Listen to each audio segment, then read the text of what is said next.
Good evening, everybody. How are you all doing tonight? Make sure my music and everything is good. Yeah, look at that. You can see my drawer sticking out. I guess you could probably always see that, right? Not a big deal. Let me get my music set up better here. So how's everybody doing tonight? I don't know. See, we got a full house already. A lot of nice chats going on. Give me a second here.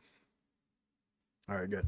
Hopefully everybody can hear me good. It's going to be a beautiful Thursday. In fact, here where I live in Long Island, New York, the weather was pretty glorious today. A little bit warm for my liking, though, because I like to be able to walk around with like a sweater or something. But, you know, Long Island summers, we get pretty hot. A lot hotter than people realize, actually.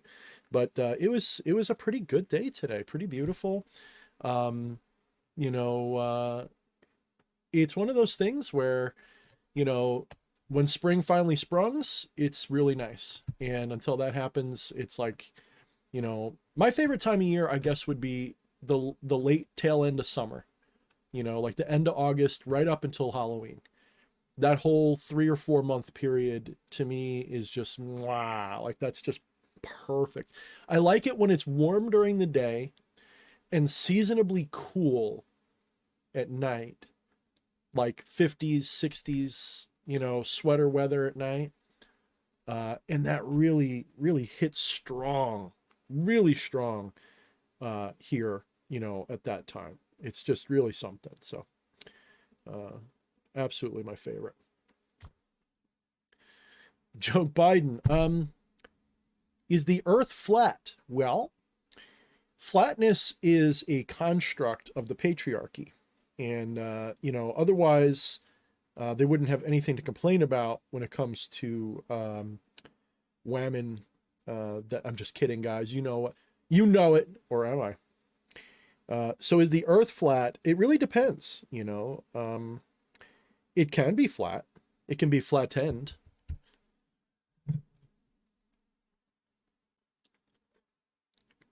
But that's weird. My music just stopped for no reason. Angelo says hot and muggy here in Atlanta. Yeah, that's why I'm not really inclined to go there.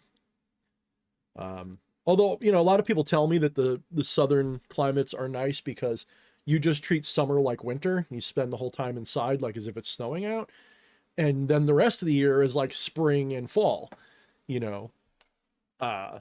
So it's nice, you know, spring, summer, like the mild part of summer and fall. Like, so I don't know. I sort of get it. Maybe I'll rethink my whole where to live kind of thing because it's kind of counterintuitive, right? You'd think that the gorgeous weather is up here in the more whatchamacallit, temperate parts of America, I guess. But Joe Biden says the earth is flat. I wish I could speak like Joe Biden. The earth is flat and there is no proof that the earth is some spinning ball. Cool. Oh, Stephen Kinsey, T.H. Thorne should tell us what the rant about. I should. I really fucking should. In fact, if you guys took my advice, we'd probably be already out of most of the bullshit going on. But I know it's unrealistic. You just couldn't get enough people to do what needs to be done. You know, you can't get 5 people to agree on what the number 5 is, you know? So Damian Draco is here, says hoping to be watching live tonight. Been a while. What's up, Damian? Jockster, what's up, Jockster? It's been a while for you as well. Welcome back. The Order of the Black Dragon is here. I'm a dark demon master lord. King. Good. Raquel Kelly, always with something beautiful and positive and happy and just so supportive to say as always. Good evening, friends, and infernal blessings. Hails to you, DH. Thank you, Raquel Kelly. Angelo says, woo, can't wait. Well, you already spoke a little bit. We know we're together, right?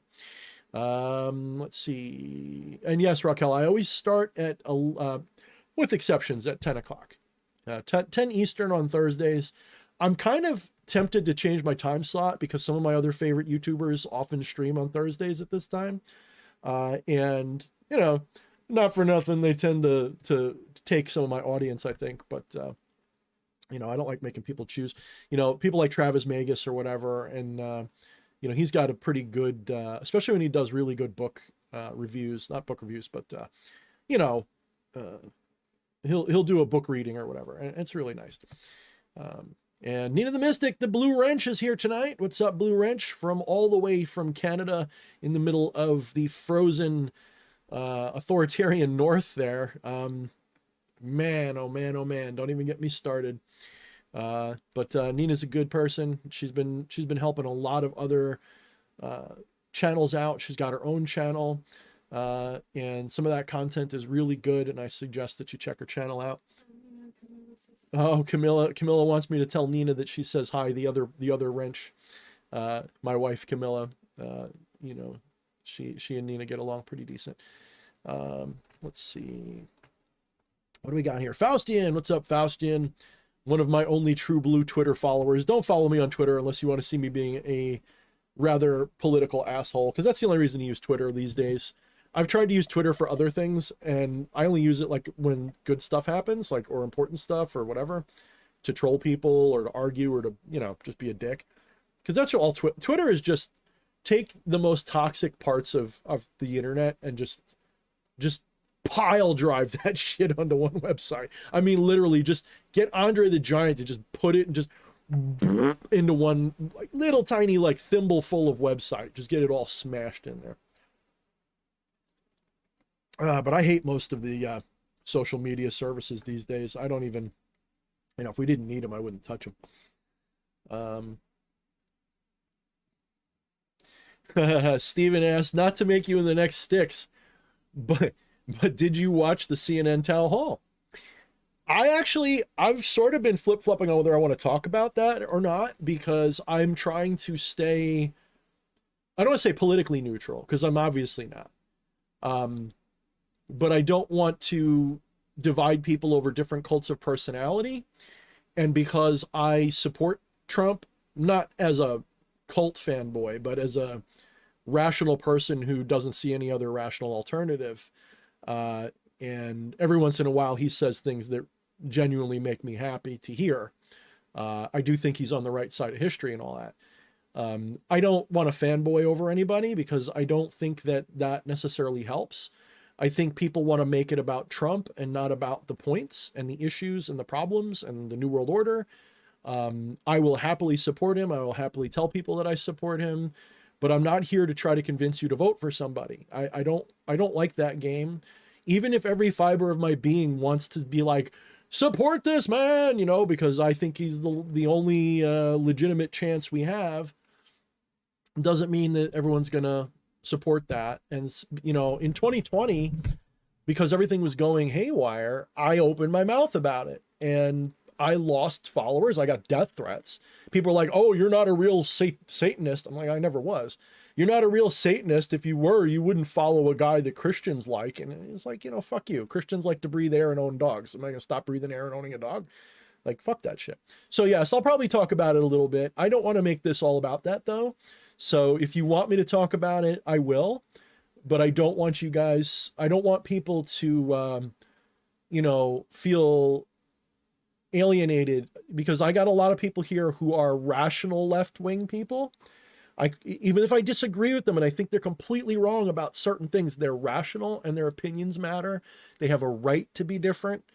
I think they're wrong. I think they're living in a bubble in a lot of cases, but they could say the same about me. And objectively, I have to be fair and give them that space, because I want them to be my friend. I want them to realize that I'm not an enemy necessarily of, you know, anything that's not hard right, certainly not conservative, you know, ideology. I am a minarchist libertarian, almost exactly like Sticks. Like Sticks and I disagree on like a handful of small topics. You know, I'm not a cookie cutter Sticks. It's just we have the similar philosophical background, I'll say. So I agree with him in a lot of ways. So it's like, if you want to know what my opinion is about a lot of things, half the time I could just be like, point to Sticks and be like, I agree with that take, most of it. You know, but I look at them from a little bit more philosophical perspective maybe than he does. So that part I'm willing to really talk about, if that's what people want to talk about. So I don't want to harp on that right now. Let's move on a little bit. I will come to that though, if that's what people want. Gage the Mage, just here to show my love, friend. Been a while. Thank you, Gage. I really appreciate that. Don't be a stranger. You know, the algorithms and stuff, you know,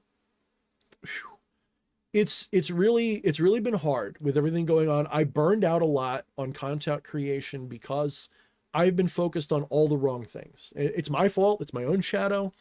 And I've been doing really well with it. Like lately I've been very, like, things just haven't been as easily bothering me, but I get addicted to the dopamine high of bickering online and basically doom scrolling. Cause this is not, look, one of the reasons why I'm willing to talk about stuff like Trump and stuff is this isn't just life is normal anymore. Okay.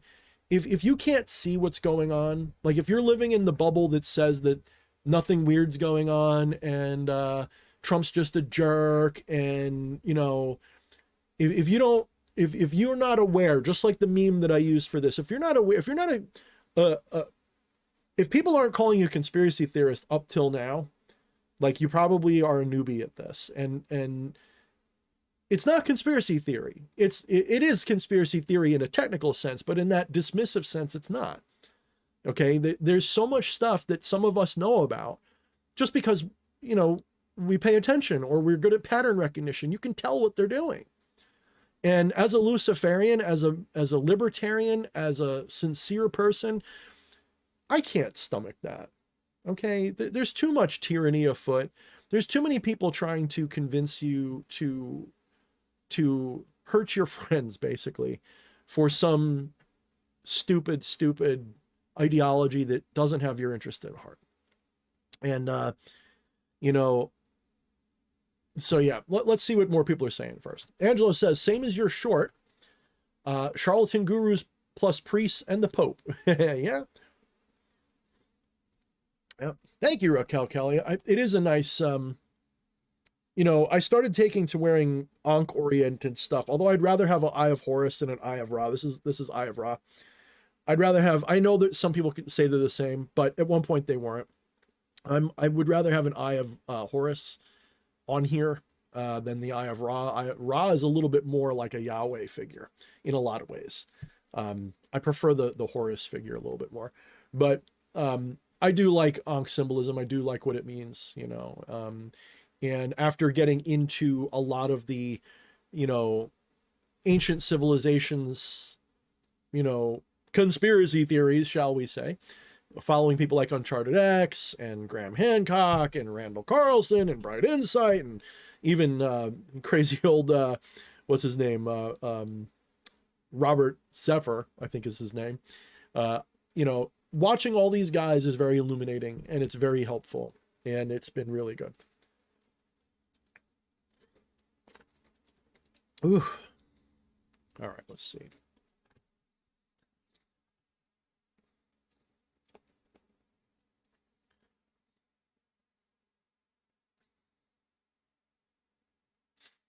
Let's see.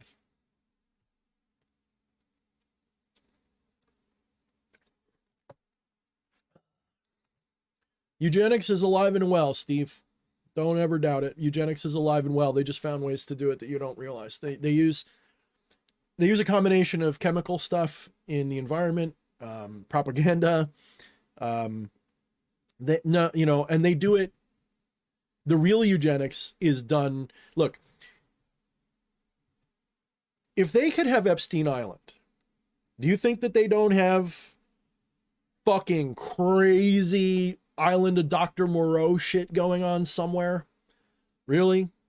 You think that that's not happening? If you can have Epstein Islands, and Epstein Island was just the tip of the iceberg.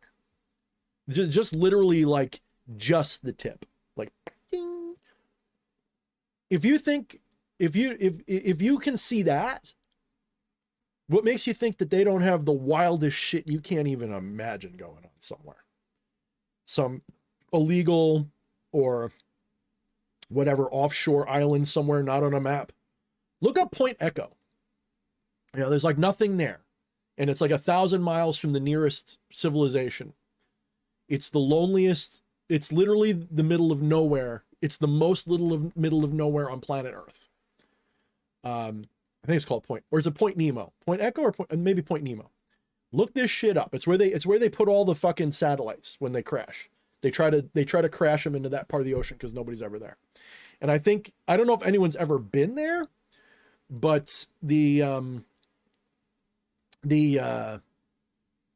whatchamacallit, the closest anyone usually gets to it is like the ISS when it orbits, because it goes like a little bit over. Point Nemo. Thank you, honey. You know me and my memory, it sucks. Without my wife, I would remember my own ass. I'd probably just leave it on the toilet half the time. So think about it. Think about what they probably have going on. They probably have all kinds of shit going on that you don't know about. Body harvesting, organ harvesting, genetic shit.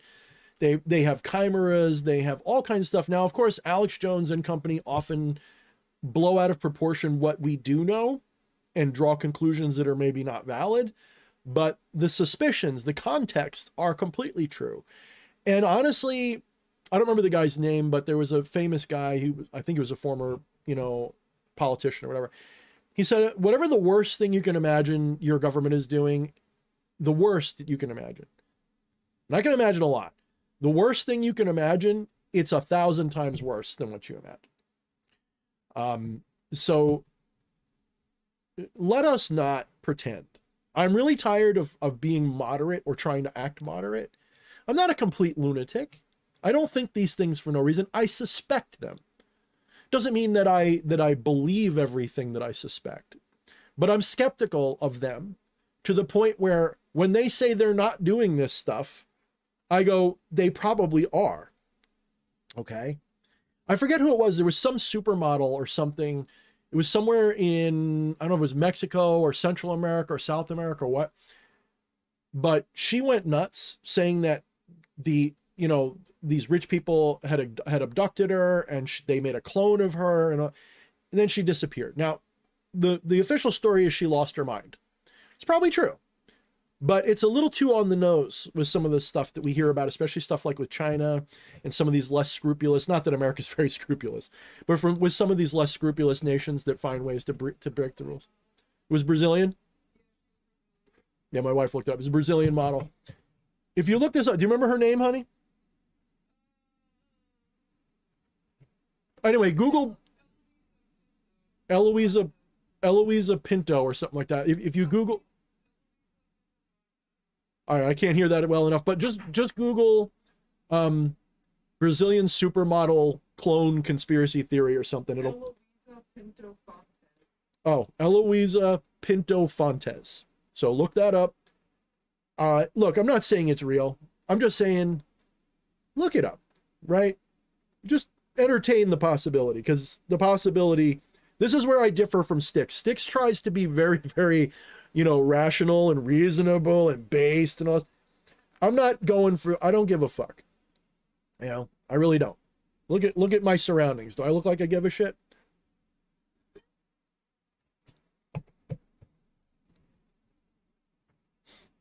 Whew, you guys have been chatting up a storm. I lost my place here.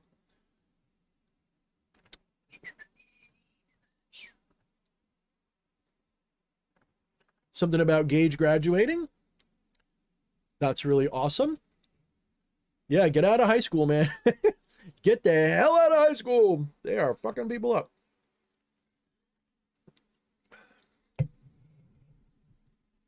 That's all right, Steve. I don't know why Styx really doesn't talk about the occult as much. I'm not quite sure if there's a reason for that. When it comes to Styx's understanding of these things, he is, how do I really frame this? I'm more of a mystic, right? I like to call myself a dark mystic, keep it edgy, but I'm more of a mystic that practices magic. I'm not an occultist in the strictest sense. I'm not an Aleister Crowley. I'm not a Styx Hexenhammer. He's more of like a bookworm, and he's forgotten more than I know, I'm sure, about, actual occult knowledge in terms of what the grimoires say. But I don't base what I know on grimoires. It's like I'm more of like a theoretical physicist rather than like, guy who like makes technology, right? Books of magic are generally technology. That's you know, that's like someone you know, telling you how to build a Lamborghini or something. I am more about the theory and the deep stuff. Oh, she got the name wrong. Supermodel Gabriela Rico Jimenez. Jimenez. Yeah, I got it wrong, guys. Well, my wife got it wrong. And it was Mexico City. Mexican city of Monterrey. Sorry, guys, we got it all wrong. So, mysterious disappearance of Mexican supermodel Gabriela Rico Jimenez. It took a little digging. Yeah, it took a little digging because they don't want you to know this stuff. If you look this up, so I'm gonna, if my wife doesn't mind, I'm gonna hold up her phone so you guys can see the article, the headline. So if that can, come on, there we go. So look this chick up. Look at what happened to her. Probably just Google that title right there. I'll hold it up for another couple seconds. Worst case, rewind the tape. Okay, good. So check that story out. Just saying.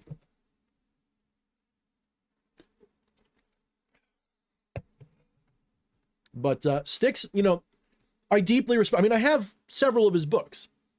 Deeply respect his work. So if I sound critical, I don't mean like I'm legitimately critical. It's more like I'm trying to tell you the difference between what he does and what I do. He certainly doesn't see the world in the deeply mystical way that I do. He's almost a hard materialist, actually, who believes in magic. So he doesn't, you know, he doesn't really jive with non-duality. He doesn't jive with Zen. He I think he's described himself as almost a hedonist or something on that spectrum. Or not a hedonist, but something in that, like, so he's not a stoic or something, you know, he likes to enjoy pleasure, you know. But again, deeply respect Styx. Not saying he never makes a mistake, but deeply respect him. I watch him almost every day. So now we are in the new season of PSYOP and Meme Wars. You got that right, Faustian, especially now because everything is going to be reversing on them. Everything is, guys, I just hope you can feel what I feel. The shift is coming. That doesn't mean that the danger is over. It doesn't mean that it's all settled, that the good guys are going to win. Haha, go back to bed. But it does mean that, think of 2020 like the end of Empire Strikes Back or something. Okay. You know, Luke lost his duel with Vader, right? Gets his hand cut off, deposed. And we're almost at the start of Return of the Jedi. That's kind of how I see it. Or if you want, go with episode 3 was 2020 and we're approaching New Hope. So that could be another way to put it. Depends on how you feel like. Most people would say that 2016 was New Hope when the Death Star got blown up because they got the Orange Man to get through their Capitol Guard or whatever, got him to go through the TIE fighter. Hillary's Death Star got blown up. It's fucking great. Yeah. Trey the Explainer's pretty good. I've watched a few of his things. Yeah, I know who he is. Steven's got all the... Steven, I think it's because you're purple. I'm noticing like all your chats so much more than ever. Change the color of your name, Steven. You're hogging my attention with my ADHD. It's a bright color, and I like purple. Damn it. Let's see. Ninurta, what's up? He says, what's up, DH? Plum Island. Yes, Plum Island. Yes, indeed. Plum Island, guys. Look it up. You're not wrong. I think I sound like Sleazy right now. Sleazy P. Martini. I think I just channeled Sleazy. Come on, crackheads. Look up Plum Island. He got kicked off of YouTube, didn't he? Poor bastard. He said the wrong thing once or twice. Fuck these censorious fucks. They will get you. If you're a little bit political, you gotta be... They killed my channel pretty hard.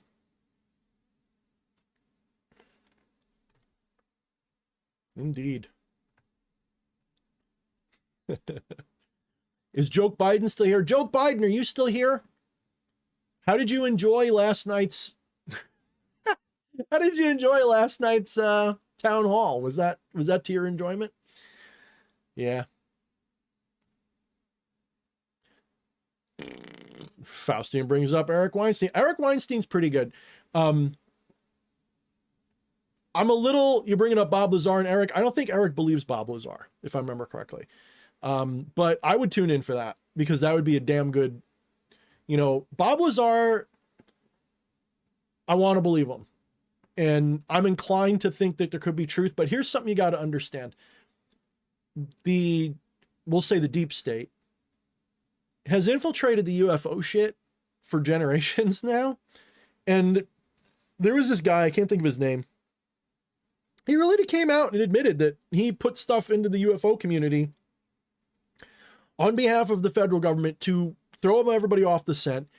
He exposed himself as a plant, as controlled opposition or whatever. And then he apologized and he's still part of the whole, UFO community. Like, I don't know about this guy. So this is one of the reasons, like, I know, call it a hunch. I know that a lot of these conspiracy conversations are polluted to the point where it's really difficult to take it seriously. That doesn't mean it's all lies. It doesn't mean it's all wrong. I very definitely believe in a lot of things that are obviously, like, aliens and all kinds of shit are definitely real. I just don't know if they've settled here as a lot of the conspiracy theorists think, so to speak. That doesn't mean they're not here. It doesn't mean they are here. I keep that in the maybe pile, the skeptical maybe pile. I'm more inclined to believe that what we call aliens are not even, watch Donald Hoffman. Donald Hoffman is doing amazing things lately with his work. He's made a few breakthroughs, especially in his arguments lately, that it's becoming harder and harder to argue against him. Okay.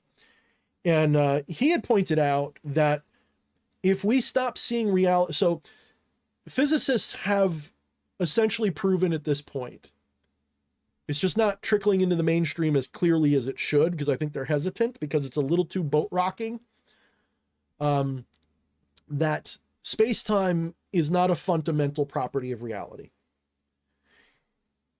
This is no longer just some conjecture that some wild-eyed people like me are saying because we're non-dualists. It is starting to become clear. The science, the empirical evidence is starting to prove that the fundamental nature of reality is not physical space or time. That space and time are a projected, holographic, conscious illusion. The 3 Nobel Prize winning people from 2022, one of them didn't live to see it, if I remember correctly, when they proved that reality is not locally real. It's a tough one to wrap your head around. For me, it's a piece of cake because it's basically built into non-duality, exactly what they're saying. That what we call reality is not locally real. Now, it could either be local or real. It can't be both anymore. And it's probably neither. Okay? Because we know that reality, space and time anyway, break down as concepts below a certain size and when treated in certain ways. So it looks like, what mystics know, people like me know, is becoming empirical. Can't think of the word, I just said it a minute ago. Empirically, provably not real, not fundamental. Space-time is not, almost certainly, is there a chance? Well, we could have it wrong. Okay. But every mystic from the dawn of time till now has been saying this, and now science is starting to see it. And it's starting to become harder and harder to cover. That doesn't mean that space-time is not a phenomenon. It is, right? Just because we're saying that space-time is not a fundamental property of reality doesn't mean that space-time isn't a emergent property or experience or phenomena. We experience something we call space and time, but space and time is almost certainly an illusion built out of, when I say almost certainly, I mean from an objectivist perspective. From my perspective, I know it's an illusion. I know that this is an illusion. That doesn't mean there's nothing that is the source of this illusion. It just means that this illusion is like a virtual reality display. It's a valid representation, but it's not the reality of the situation. So Donald Hoffman's doing tremendous work. I'm borrowing some of his great arguments. He makes some beautiful arguments and discussions. Mwah, French kiss. But the thing is, if you study his work, you recognize that he basically dipped into various idealistic and non-dualistic and monistic ideologies, fishing for ideas to apply in physical science. And upon doing so, he hit upon his current working theories that are very good, although I do question the whole, I can't think how to say it, the something hedron. I'll have to look up the word. It's a special word and stuff like that. I think he's basically, I'm not going to say he's playing semantics with non-dual rhetoric, but in some ways he is, because he'll, instead of talking about, jivas or atman or souls or something, or monads or something like that, he'll talk about conscious agents. And, he'll talk about, instead of platonic forms, he's talking about this mathematical, there's nothing wrong with being mathematical about it, but he's talking about these purely mathematical constructs that exist in this dimensionless substrate, null space, if you will, counter space, if you will, that project into consciousness this experience of reality. Now, my own philosophy that I've had for 5-6 years, self-realized predominantly. I'm not saying there was no influence. Obviously, there's a lot of influence, but predominantly self-realized. I describe it differently, but fundamentally it's the same relationship of ideas. In other words, we're speaking of the same thing, just with two different languages. And that's why I think his work is really important, because if that work continues to progress, we will have a more mathematical way of describing what mystics have been saying for a long time. And that mathematical way of describing it will help people trapped in a really materialistic, 1 + 1 = 2 kind of mindset to transcend that if they take it more seriously. So I'm very hopeful, and I do believe that given time, those things will pan out. I don't know what form. He might not stick with his, I wish I can remember, it's like the icosahedron or something, like whatever he's calling it. I don't know if that part will pan out, but the fundamental ideas I think are very good. I'm not great at math, but I should probably look into his math, because see if I can pick anything out of it. But see, that's what I'm into. And I'm into that more than I am the spells, because spells and rituals are more or less a form of psycho-spiritual or holistic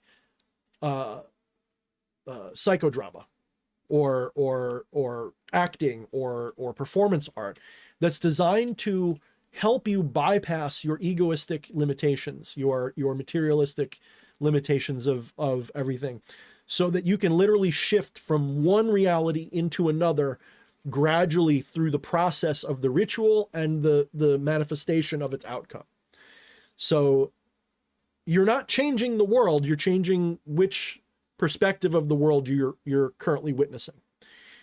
It would be like a choose your own adventure book. You're not changing the book, you're just changing what part of the book you're reading. Okay? And that's something that very soon, hopefully, will be in a good book for you guys, hopefully. And I don't want to say anything more because I'll blow my load. But it's probably the most important thing I've done, and it'll probably not be as popular as my other work, because I gotta level with you guys. The moment I stopped focusing on demons and theistic sounding bullshit, I turned a lot of people off. A lot of people, and it drives me up a wall, because I'm more interested in the deeper fundamentals of reality. I want to transcend the delusion. I don't want to go deeper into it by worshiping spirits. Okay. Spirits are important. They're an important component but not necessary component. They're an important, but not necessary component to some people's theurgic practice. For me, they are occasionally really good ways to get blockages cleared for gnosis, or when I need to put something in the hands of an externalized power, shall we say. And they're very good for that. But my forte, I don't need an intermediary. I don't need an angel or messenger of God. I don't need those things.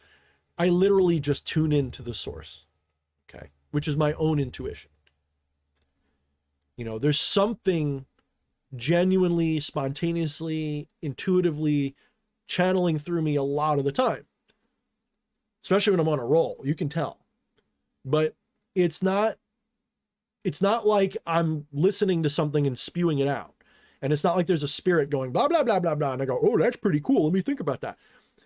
That's my own mind isn't dualistic enough anymore to really hold that for and be comfortable with it for very long. They're still there. I still feel stuff. I still occasionally encounter things, and none of that's changed. It's just, it's like they've stepped back because I don't need them like I used to. They're still there if I really want them, but they're like, okay, we're just getting in the way now. Just let him go. He's waking up, right? Don't get in the way of it anymore. Just let him wake up. And so that means that sometimes I don't seek out their help, even though they might be there for me. Whew.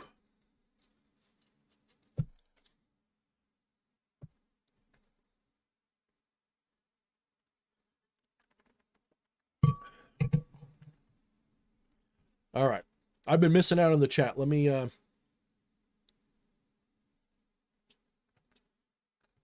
make sure I didn't miss any supers. I think supers are good. Yeah, okay, good. Thanks again, Gage, for that super, by the way. It's been a little bit light lately in the wallet, you know? Okay, I'm going to scroll all the way down. You guys have been chatting up a storm, and I haven't been reading, which I feel really bad. What's up, Atropa? All right. Xavier's here. We're, blah, blah, blah, blah. Let's see. So, okay, you guys give me some topics to discuss. Anything you want. You guys want me to talk politics? I will. You want me to talk spirituality? I'll focus on that. Whatever you guys want. Obviously, I can't talk about things that'll get us banned off of YouTube.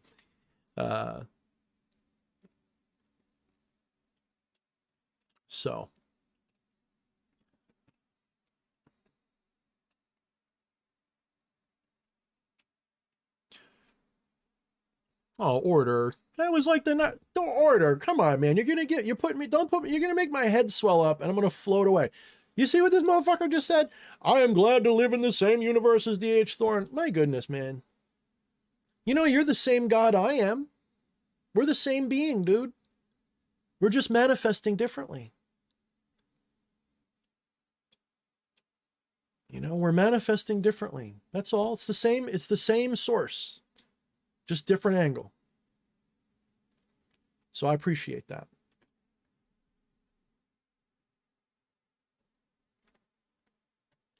Oh, Christian, what's up, CM?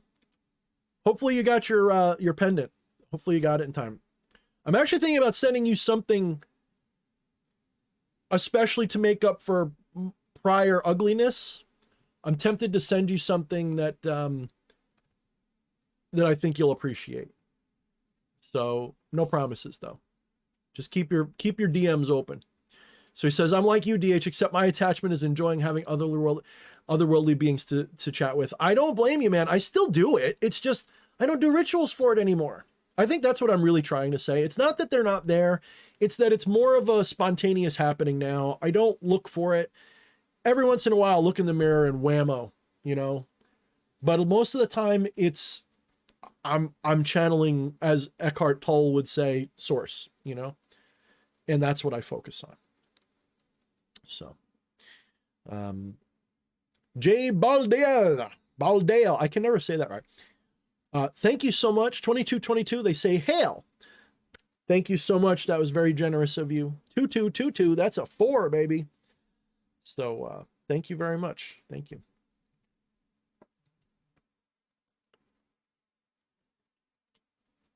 My meditation practice. And once again, guys, if you want me to notice you quicker, super chat or change your shit to purple like Steven. Something about the purple, just like pow, just sticks out to me. My meditation practices are actually really simple. When I was young, I very quickly and easily learned the preliminary methods of mind clearing, shall we say.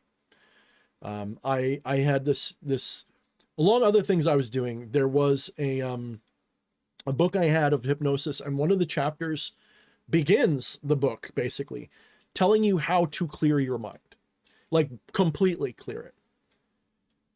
How to stop thinking, so to speak. It's not that you stop your mind, but you're clearing it. You're the disturbances and distortions of mind are what produce most of the bullshit that you see. Okay. When your mind is expanded and clarified, you see less and less of this materiality. You see more and more of the source of it. And you start seeing, and it comes through more and more like a dream or a vision. It's true. But to do that, you've got to get your mind out of this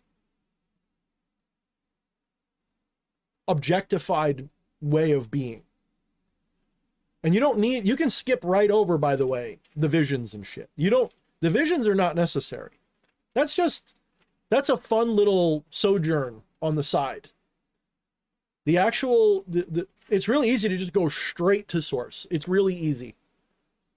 Really easy. And the fact is, it's so easy, and you do it without knowing it many times in a day. I know this sounds really crazy.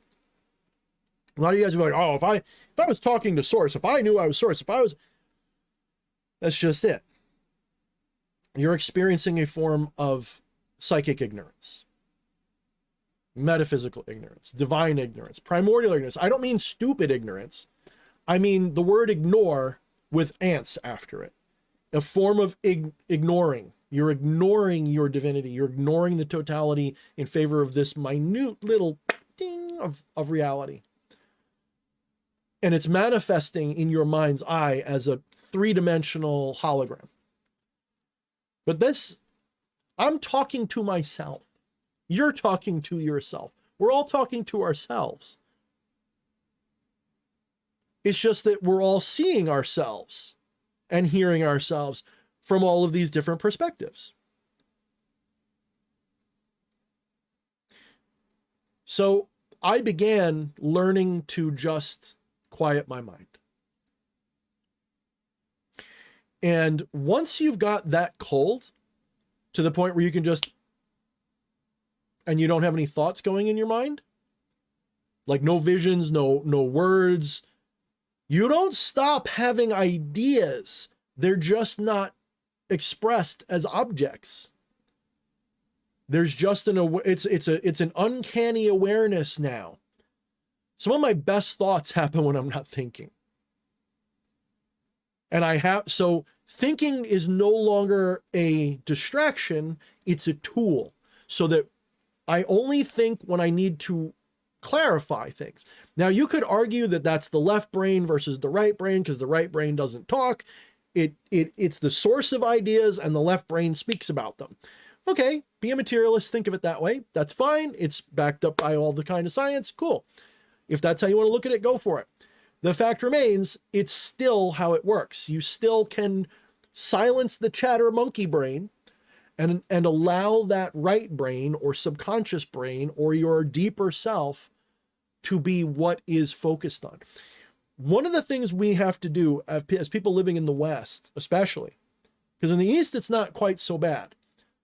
They have different issues with their mental cognition there. In the West, our big problem is that we are too materialistic and left-brained. We focus too much on an analytical, decisive, aggressive, masculine energy left brain, and we think our subconscious is something that's supposed to be subjugated and controlled and manipulated and into position. Not realizing that subconscious, that right brain, is just as powerful, if not more so. It controls way more of your before your thoughts happen. And so meditation of the sort I'm describing helps sort of build that corpus callosum to be a little bit more robust, so that the back and forth between hemispheres is clearer and less dominant and recessive like we normally do it. So I focus on that. So I don't have any, I'm lazy, probably because I have ADHD. I don't like, if I have to go through a big process to do something, okay, unless I enjoy that process, which sometimes I do, but even then, having ADHD, even things that you enjoy, you can lose interest, you can burn out, you can, you know, when you have hyper focus, you can do anything you want. When you're not hyper focused, you can't do shit. Okay, so when I'm first learning a new idea or a skill, I am hyper focused on it. This is why if you put me and the average person side by side with a new skill to learn, I'll master that. If I'm into it, I'll master it in warp speed, and I'll get really good at it really fast, and then I'll stall out, and then they'll be going along slower. They'll be struggling, but they'll dedicate their life to it and eventually get better at it than me. So I'm sort of like a drag racer. Like, I'm really good. I can cover that fast. Beat your ass in a short race. No problem. But the long haul, I only do okay because I'll circle back around and learn it again, right? I'll just keep going around and around.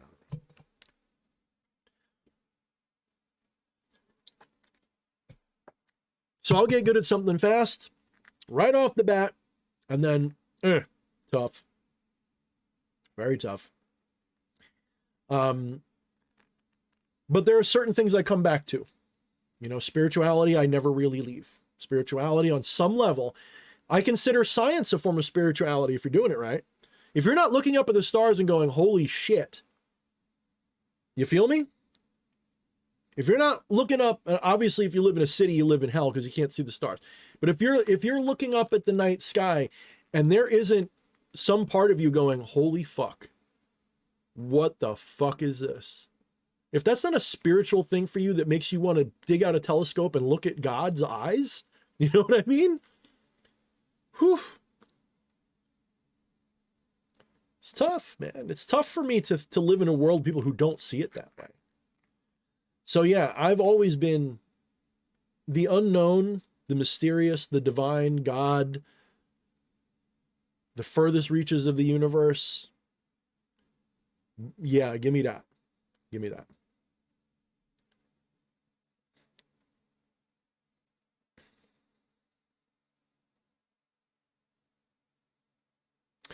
Here's a tip. Xavier brought up a good thing. He says, logic reasoning can help manage emotions. So here's the thing. Your right brain, and I'm not being very precise in the neuroscience because this is a little bit of an internet trope, if you will. There's some whatchamacallit. There's definitely some misinformation here. But it's useful misinformation. Even if it's not specifically true about the right brain versus the left brain in physicality, it is true from the relationship sense. The left brain is cold. Your left brain doesn't actually have emotions, in my opinion. It's purely analytical and decisive. It's your right brain that is subtle, feeling, and intuitive. So your left brain is intellectual, it's analytical, it's decisive, it thinks, it plans. Really what it does, though, is it's more like an executive that gets fed an idea and then either executes it or vetoes it. That's kind of what your left brain does. Your right brain is generally the source of most of those impulses that the left brain works with. Even thoughts. You think that the words that you have come out of nowhere? No, they're inspired by what the left brain feeds the right brain in a lot of ways. Not always, obviously, because people who have their corpus callosum cut, they can still speak just fine. It's just that there's a big piece of their computer that's no longer being accessed. So their thoughts and ideas are different now. And the studies show this. It's quite remarkable. So your right brain is like a child. Think of your right brain as a little baby or a little child in your head. It doesn't have the intellectual chops that the left brain has. So the right brain jumps to conclusions. You know, the right brain believes things. The right brain, if you look in a mirror and say you're a stupid fuck, your right brain doesn't necessarily know you're kidding, and it takes it to heart. This is why you should avoid negative self-talk. And if there is negative self-talk, you've got to be really careful to frame it in a positive, joking, warm kind of way. And I wouldn't even do it that way. I've actually taken to sort of mentally reaching into my right brain, if you will, and treating it like a little cute kitten or something. It's okay, sweetheart. There's nothing to worry about. I've actually got a new technique I'm using where I shift into my right brain. I know this sounds insane, but I close my right eye and I put my right hand in a neutral position. I let it go numb. Like I don't numb it up by like hurting a nerve. I just let it sit so I don't notice it. I focus on the left-hand side of my body. I keep my left hand open. Left eye open. I focus, and I get my right brain. I train my attention onto what my right brain can do. And then I let my left hand just do what it wants to do. And I'll let it, if it wants to hug me, if it wants to do stuff, I just let it intuitively do its thing. And I gradually work my left brain back into it, saying nice things at my right brain. It's actually done a lot for me. It's actually been very helpful. But, I even notice like right now I'm suddenly left-handed. Like right now I'm completely left-handed now. Letting the right brain do its thing. So the right brain is intuitive, it's feeling, it's a little childish, and it's closer to source. Not that the left brain has no connection to source. It's just, it's more intuitive to the source. It's more feminine. It's more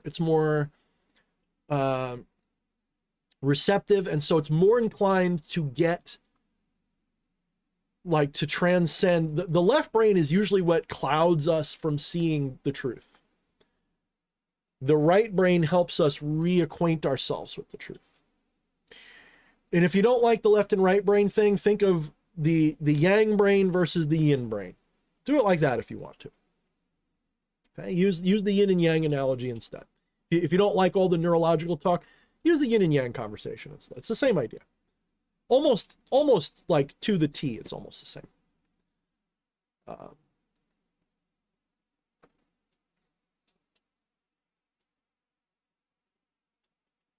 So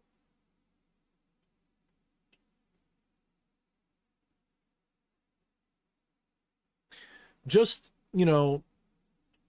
recognize that your emotions, you don't control with thoughts. Emotions come and go. They're like an orgasm or something. You can't think an orgasm to happen, and you can't think an orgasm to go away. That's not to say your thoughts don't play a major role in orgasm. Your brain has everything to do with the orgasm. But you can't just be like, think to your balls come, right? It doesn't work that way. And in the same exact way, you can't think to your emotions, don't be scared. And this even goes for debunking the reasons for being scared. I'll give you an example. Most people who've never skydived before or done something similar, for example, but skydiving is a good example.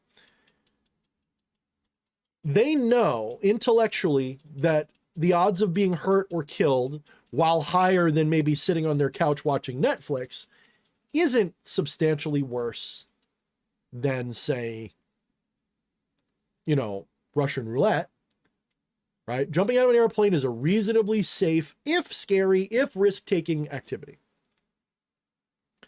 It's an elevated risk. It's not a certain risk. So you can intellectually know all of that. You can have every intellectual reason not to be scared of jumping out of an airplane. But your right brain isn't about the analysis. It's about the reality, the intuition, the feeling of it. It feels scary. It looks scary. Your body reacts with fear. Your right brain takes that, and that's the fear. Now, you can override your right brain. You can tell your right brain, no, we're doing it anyway. Remember, the left brain has that executive decision-making property. It can generally override what the subconscious, what the right brain is pushing, especially in the Western world. Now, this isn't true for everybody. Some people are literally ruled by their emotions, not their intellect. Okay, some people, their right brain is more dominant. It just is. But in the West, well, for everybody really, because most people are right-handed. Although that doesn't necessarily, being right-handed doesn't mean your left brain isn't dominant, by the way. It just means that physically, like in your ability to manipulate objects, more of your left brain is in control. That doesn't necessarily mean that you are more intellectual. Like someone who's left-handed, they're not automatically more creative. I know that's like a meme. People think it's not true. It doesn't matter what hand you are. That just controls what hand you are. It doesn't really, even if there's like a study that says like, oh, there's a little bit, and if there is a difference, it's minor. You can be completely right-handed and still be controlled by your right brain. Okay. It just means that your left brain controls your physical actions. That's all.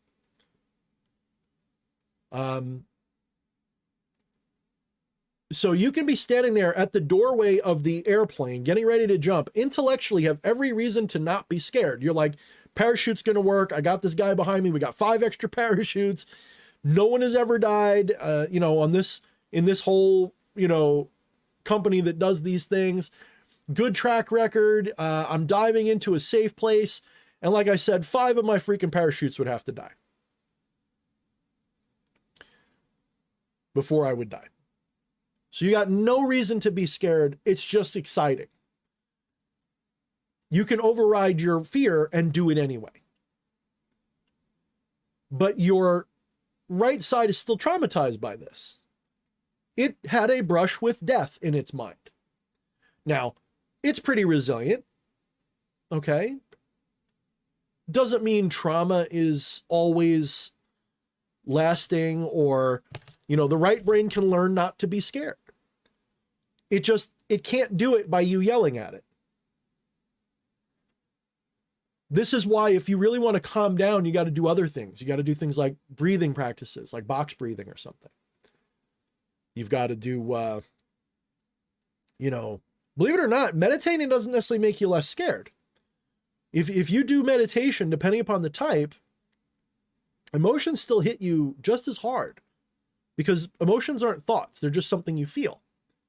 And the type of meditation I mostly practice isn't like you black out or something. You don't objectify. Like one of the deeper but still here states, you still see everything, you just don't objectify it anymore. It's just a fuzz. It's just a blur. You're using off-center vision. You're not focused. But more than that, you don't even recognize objects necessarily. You could hear somebody talk and it's just brr, brr, brr, brr, brr. You don't necessarily tune into it. You hear the sound, but you don't intellectualize. You don't name it. You don't call it anything. You don't recognize it as something.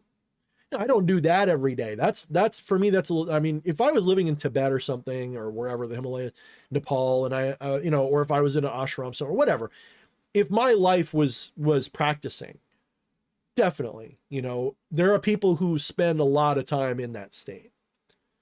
I'm lucky if I get that deep once a week especially without chemognostic assistance. Okay. Especially with ADHD. It's the fact that I can clear my mind at all with ADHD is like a superpower. I can only imagine if I didn't have ADHD what I could do. I shouldn't make it so much about ADHD. It's one of those things I found out I have it, and it's like everything I want to think about lately. I'm focused on it. Hyperfixate. Sooner or later, I won't care anymore. But the point still stands. But you don't have to do it every day. It's kind of like you don't have to play a video game every day to completely get what video games are, or to apply whatever video games might help you with to your life. You don't have to meditate every day, all day. It does help. And again, depending upon the style of meditation, it may not do what you think it will. Meditation is not something, yes, those things like calmness and clarity, those are all great. They are, they are beneficial to those conditions, but they're not a light switch that turns it off. I've tried meditating while having anxiety attacks, heart's pounding, and it sucks because, and you can ask my wife, it sucks because I don't have racing thoughts. Externally, I look fine.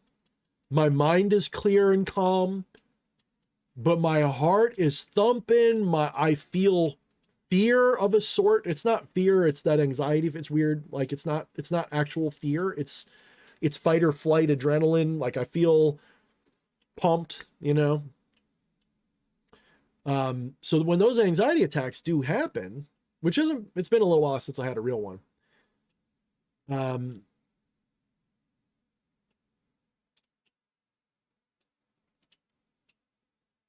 That's all right, Ajna. Don't worry about it. Thanks for coming, though. Ajna's a good regular. Thank you, Ajna. What do you mean you get a stinking feeling? Hopefully everything's okay. I really hope everything's okay. So if you need help, let us know.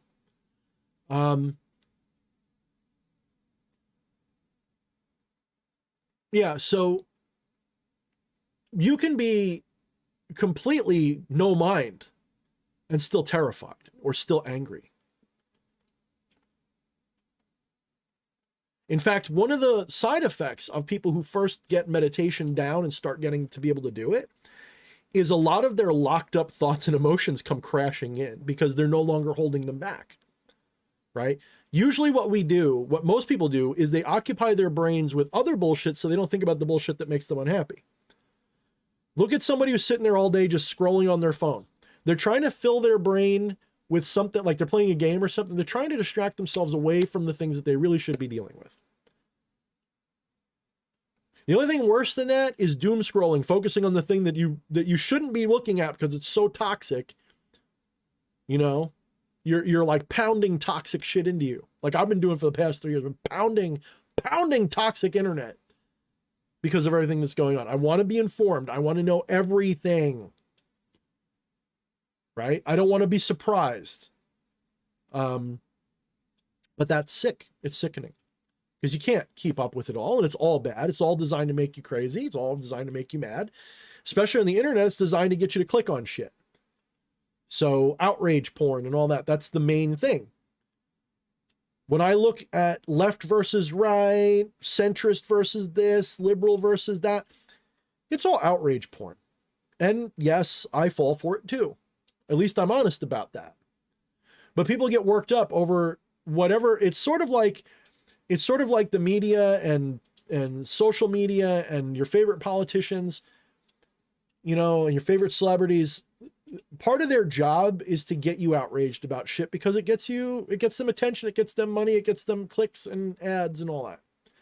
So even if there wasn't a major, interesting times set of conspiracy theory events going on, let's say this was just business as usual, they'd still be doing whatever they could to drive you crazy.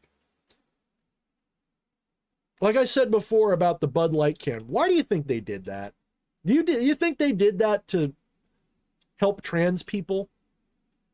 My heart goes out to trans people. It really does. I've got literally nothing against trans people at all.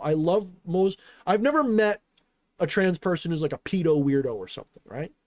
I'm not saying they don't exist, but this argument that that's what they are, like all of them, that's slander. That's generalization, obviously. And then conversely, this idea that everybody who is opposed to, say, drag time story hour is a bigot, well, that's not true either. Part of the problem is everybody's being shown the worst of the other side, not the reality. If you're on the right and you're loyal to your side, you don't look at the left. So you don't know what their normal is. You only know what your normal is and what the evil of theirs is, because that's all that penetrates your echo chamber. Get out of your echo chamber, you go, wait a minute, most people are mostly the same. In fact, one of the things I like doing with some of my alt accounts is watching people on both sides of this shit and noting how what they say is almost the same. You know how crazy it is to me to see people on the left saying that the media is right-wing and protects right-wing people? You know how crazy that is? Now, granted, I think that's an issue that I really do think that the media is not friendly towards, at least not the anti-establishment right wing. But the media is totally establishment, right? It's not that it's left or right. The media is just pure establishment. The establishment isn't left or right. It's the establishment. So I do see a lot of people, and it's like people living in different universes, but their universes look the same. They're just opposite. It's like a mirror.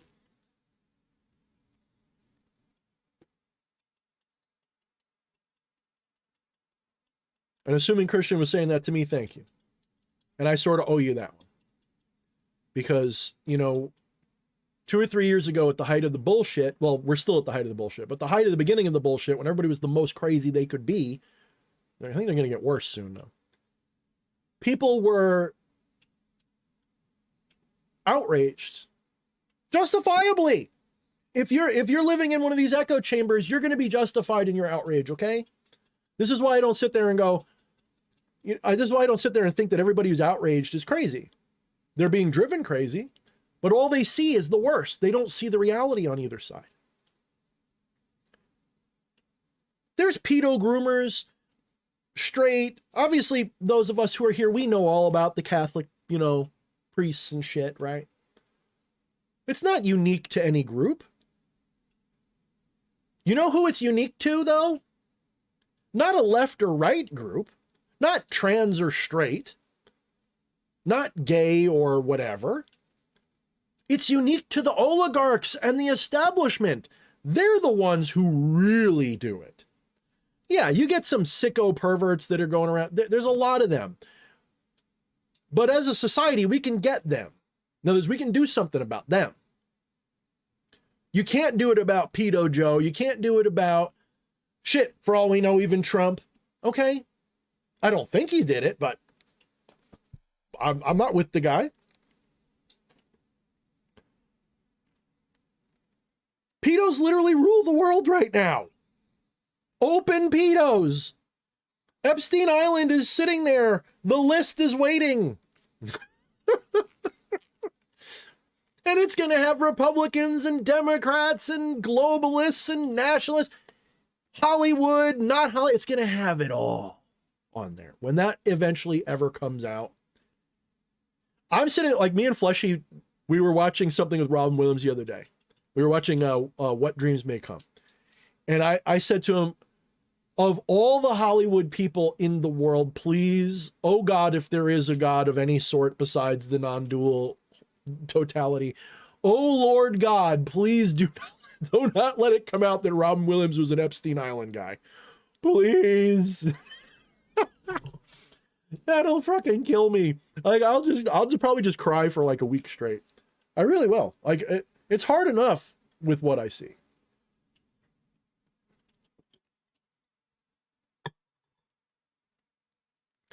What I propose is people on the left and the right need to find their common ground again. As a minarchist libertarian, while I have very strong disagreements with communism, anarcho-communists only bother me when they get into that whole Antifa thing. If you're just like, leave us alone, we want communes, we want to have this and that, why would I judge that? I don't give a shit. Good for you, do it. Maybe I'll join you. It might be good. I might like it. I'm not going to sit here and say, oh, hell no. So I don't care. Like me and Fleshy, we made peace on this one thing. I said, you know what matters? Human rights and freedom. After that, I don't care how you count the fucking beans or distribute them. I do think that certain methods are more likely to lead to tyranny than others. But honestly, no system is going to stop it. The economics isn't what makes people free or not. It's just a factor. The most important one is, does your system of governance consider itself a ruler over you or an administrator? An administrator doesn't rule you. They try to execute the will of the people in a way that protects their rights. It's an administration, not a ruler, not a king.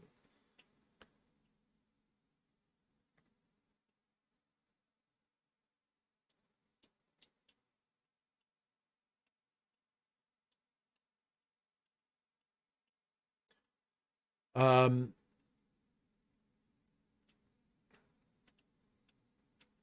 so in general, I think that people on the left, we need to find that common ground again. That's why I had, that's not why I had, I like Jen as a person. She's my friend, but I like having Jen on sometimes because we can meet of the minds in that regard in a non-adversarial, hateful way.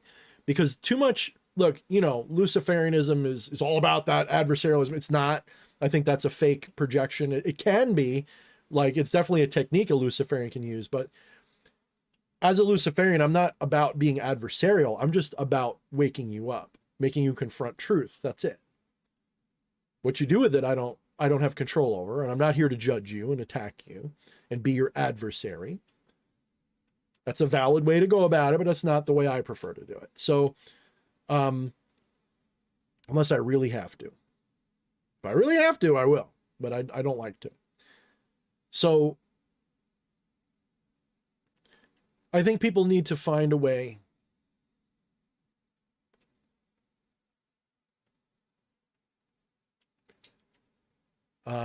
to get, I would like to form a coalition of people who are able to find common ground,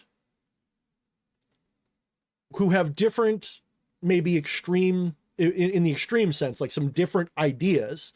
Me, a Mirnicus libertarian, Jana, Ancom, you know, people who respect each other enough not to be like, and if we do, we're just joking.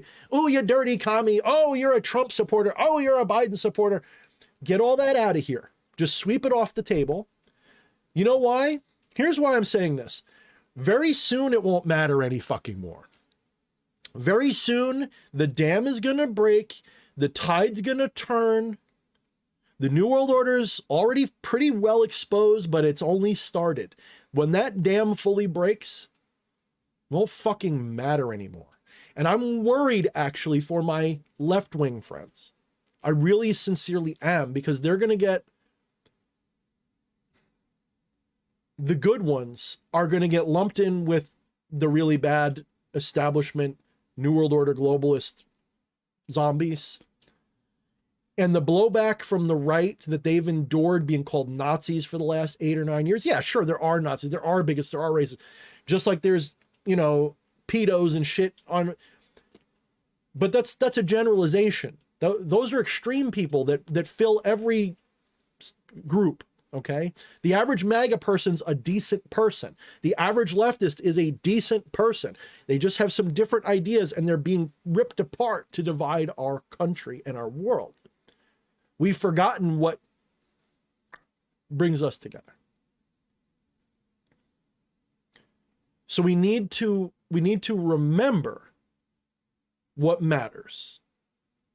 And I would love, and it's going to get hard because as shit pours out, the people on the left especially are going to be hit with blowback. And I really mean this for my friends in the LGBT community, guys. You guys are already facing a huge amount of blowback. And it's not generally your fault. It's the fault of corporations hiding behind you as a fucking human shield so they can push shit that nobody wants. But if you're not for it, you're a bigot now.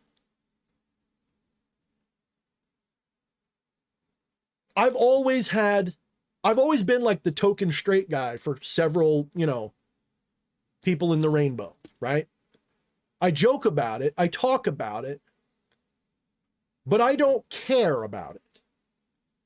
To me, they're a human being, and that's part of what they are, and I don't have any interest in judging it. Just like I wouldn't judge somebody for being straight. It's ridiculous. It's a normal thing, right? So I want people to know that the blowback that's coming in the next couple of years, I want you to know that within reason, you're safe with me in that department. As someone who's considered on the right, you're not going to have to worry, unless you're a pedo weirdo, you know, which is like, again, it's not unique to left or right. You don't have much to worry about with me. You'll always be safe in my circle. I'm not here to, you know, if that blowback goes from just social alienation, if it gets to be real, I'm on your side. I'm girding myself for the next war, because I'm already seeing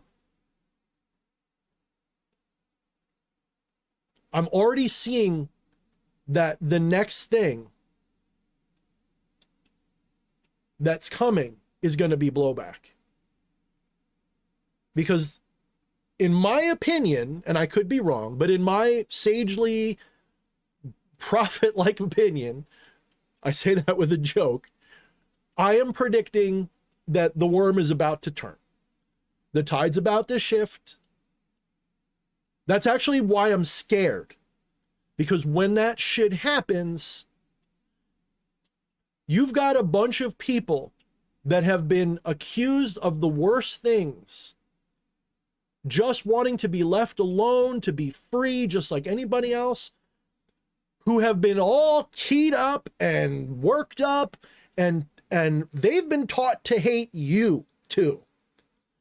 When this turns around, the retribution and vindictive shit that's coming, I'm really hoping that the good guys, the right side of history that's probably about to make history soon, I really sincerely hope that they've got a plan to keep that from turning into a reverse. I really do. Because a lot of people don't deserve it. They're victims too. They're victims of these New World Order globalist pieces of shit too. Everybody out there that is sitting there with their heads in their ass, who think all of these things about people on the right, they're victims too. And I don't like saying victims because that turns into a thing, but I mean it. They've been victimized by the New World Order too. And they didn't have access to information, or they didn't have the mind that I have, or the life that I've had that teaches me to be skeptical of authority. And I look at them with a lot of fucking anger too, but I also look at them as victims.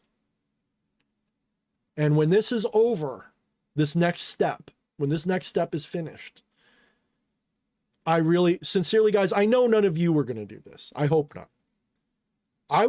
If you guys like what I ever say, look, I'm left-hand path as the day's long. You know what left-hand path means? Look up the Agora. It means that you respect and see the divine in all things, even things you consider evil and distasteful. You have compassion for it as best you can. We're all human, right? We all have things we can't stomach, but you do your damn best to see the divinity even in evil. Doesn't mean you allow evil. Evil being the societal evil. I don't mean an absolute evil is a myth. Societal evil, yes. Social evil, yes. Cultural evil, sure.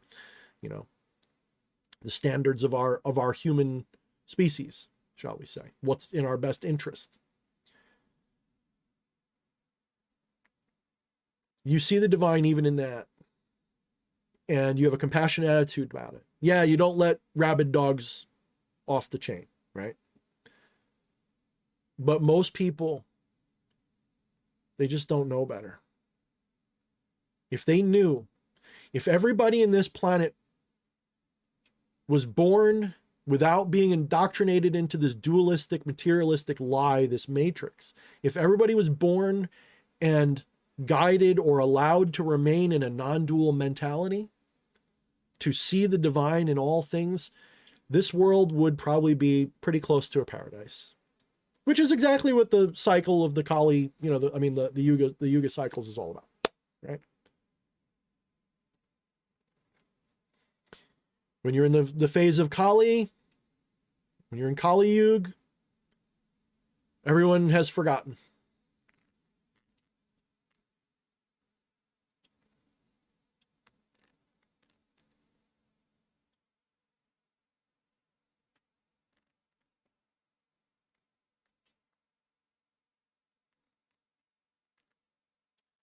So I am sincerely worried, because a lot of people, when the truth comes out, They've been so brainwashed. They're going to think it's a coup. They're going to think it's, imagine, I don't know whether Trump's going to win the election. It's not about an election to me. The election's an important part of it, but it's not, that's only like, can you imagine when, I'm predicting when, but it could be if, when Trump wins next year? Can you imagine the riots? And if he loses, can you imagine the riots? There's literally no way this doesn't turn into riots next year. Literally no way. The only way we might avoid it is if so much truth and evidence comes out about the deep state and the globalists in the next year or so that only the most hardened zombie doesn't get it. But then those zombies will riot because zombies are dumb. That's part of the definition of a zombie, is they're brain dead. They're easy to fool. They're easy to make angry. They're easy to turn into crazies. So, but Wyatt, yeah, that'll keep you safer, but that's not, Wyatt says we have the guns. Look, they have some too, but you're thinking in an absolutist sense, the good guys will ultimately prevail because we're armed, most likely. They weren't able to disarm us. They couldn't get their plan to work. They didn't have Hillary when COVID hit, which was the original plan. I'm telling you right now, the original plan was Hillary was going to be the president when COVID hits. And she was going to be working on getting rid of the guns over her first 4 years, among other things. And then after COVID, she was going to make there's going to be all kinds of shit. They would have come up with a reason and they would have done something. I don't think they would have had them all gone, but they would definitely get it.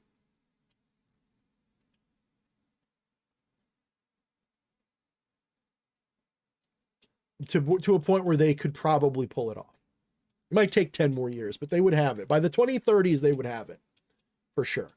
Now it's not looking good. now if they manage to get all power back and get their control over the narrative back, maybe by 2040, they can pull some of this shit off. They're really behind the eight ball right now. That's why it's getting so crazy. Their whole plan's falling apart. Their carefully laid plan of several hundred years is falling apart right now. Right in front of your face. That's why it's getting so absurd.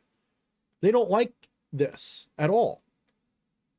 They were going to have this all sewn up, and by the 2030s, it was going to be a done deal.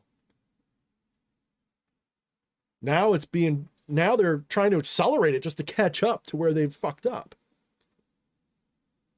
So it's not about having the guns because that's just murdering people. I'm not saying you shouldn't defend yourself. I'm not saying that. I'm just saying that while that is an absolute solution, that's not an optimal solution, guys.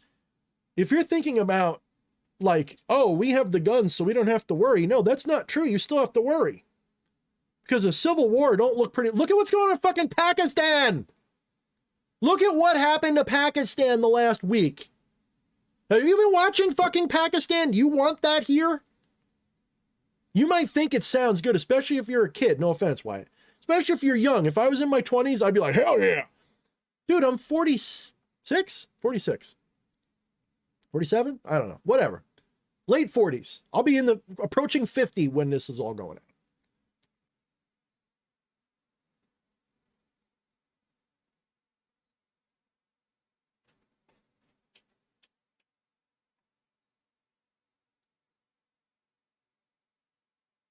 We have to resist the temptation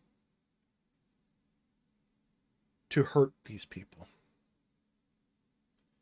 Myself included. I'm not immune to my anger. We have to resist the urge. It's not going to help. You don't solve this by breaking more people. Sure, right now, troll the left, troll the right, troll your enemies. Great, fine. But in the end, you need to understand, other than defense, Yeah, sometimes you got to defend yourself proactively. I get it. But what I'm saying is don't be like, woo, we got the guns. We're going to shoot them. Motherfucker, if you ain't even shot a squirrel yet, let me tell you something. I've been hunting since I was a kid. I've been fishing since I was a kid. I still get choked up when I kill an innocent bunny rabbit. Sorry, Wyatt. I'm not necessarily scolding you, brother. I'm just scolding the idea. I don't know what you're saying. You know, please don't misunderstand me, dude. I'm sorry if it sounds like I'm scolding you.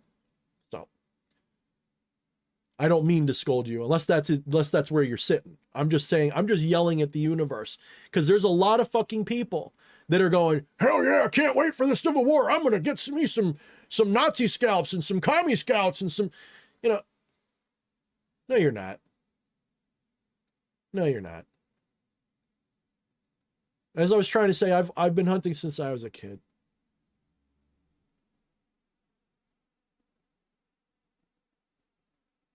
When I kill an animal, I still get choked up, especially if it's a cute animal. It sucks because as a non-dualist, even plants, because I'm sitting here going like, you know, they feel shit too. Just because they don't feel it the way you feel it doesn't mean they're not in agony when you kill them and eat them. It's just a different kind of agony. Sure, maybe that doesn't hurt them as much when they lose a leaf or something. Sure, I get it.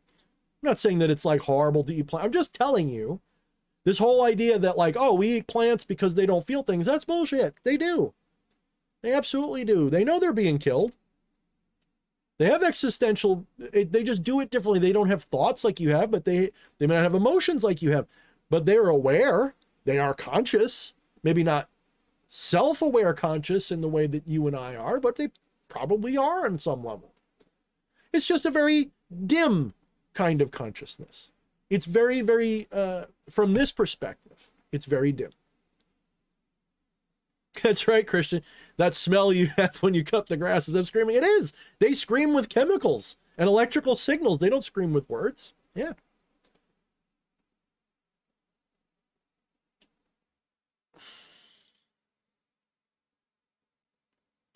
I don't know, guys. I am, as much as I'm sitting here going like, yay, we're going to win the culture war. I am not sitting here going, yay, we're going to hurt people at all.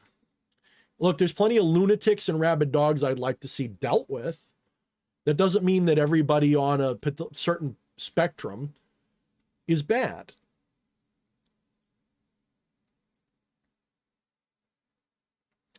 Raquel, they don't actually scream. It's the steam shooting out of their crevices. It's still horrible. Don't get me wrong. In fact, a lot of the people that I know, when they do a lobster, they stab it behind the head. They get it in the brainstem before. Basically, think of it this way. A lobster is basically a kind of spider or scorpion. It's an arachnid. It's just an arachnid that stayed in the water. It didn't come out on land and live. So you stab them right in their little brainstem, and then you throw them in the water. That's what I do if I ever get a live one. But, you know, some people say that ruins them. Some people say it doesn't matter. So. Christian said, seems like when powers are stripped away, even when we disagree and even argue impersonally, we are very capable of uniting and making amends and understanding. Could that be the non-dual design? Design, I don't know, but definitely the non-dual flow.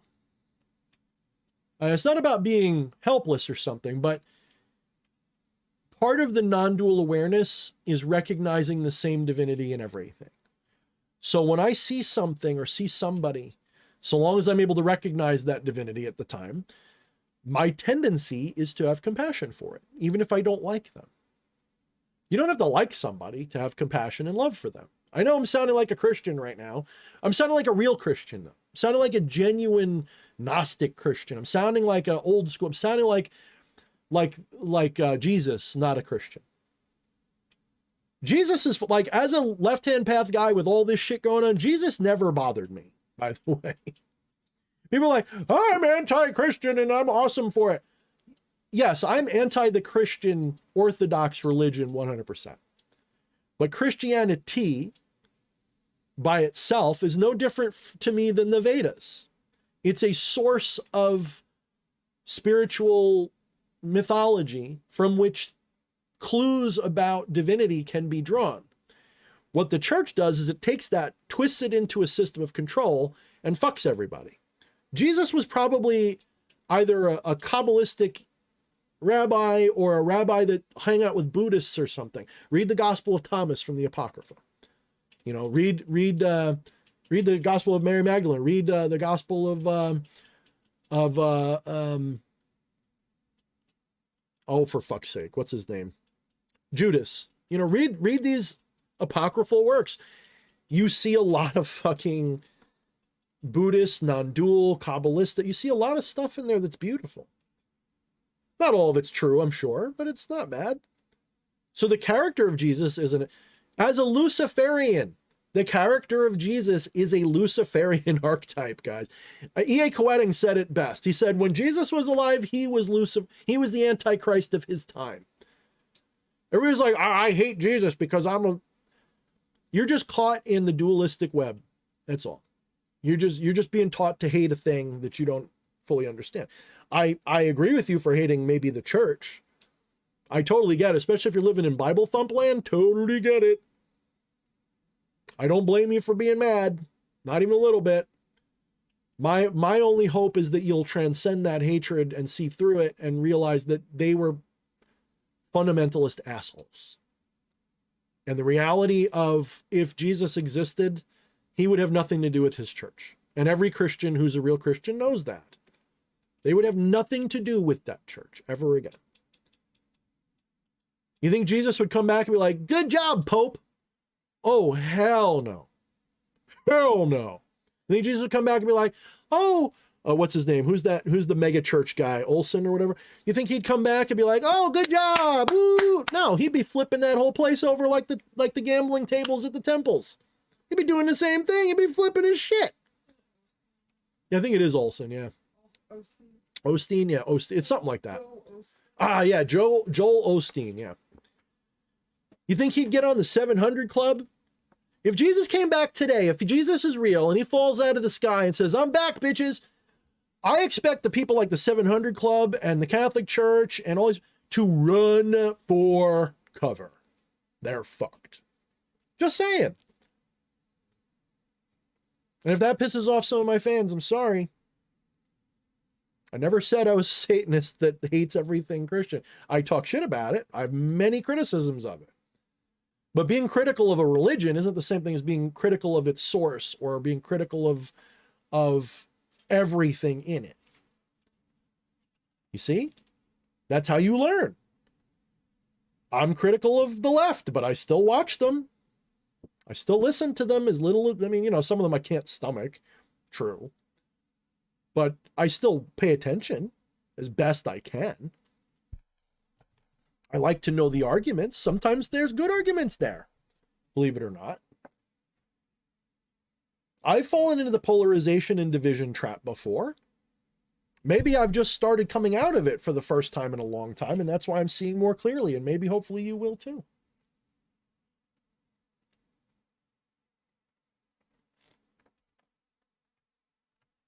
DH, you're like a hermeticist philosopher. Wonderful. I'm a lot of things. I don't know what I am. Non-duality is just the easy way to say it. But Hermeticism is beautiful. I consider it a non-dual tradition as well, or at least it has a non-dual interpretation. Hermeticism is wonderful. It made me fall in love with Egypt, especially the idea that Egypt is older than what we think. Love it.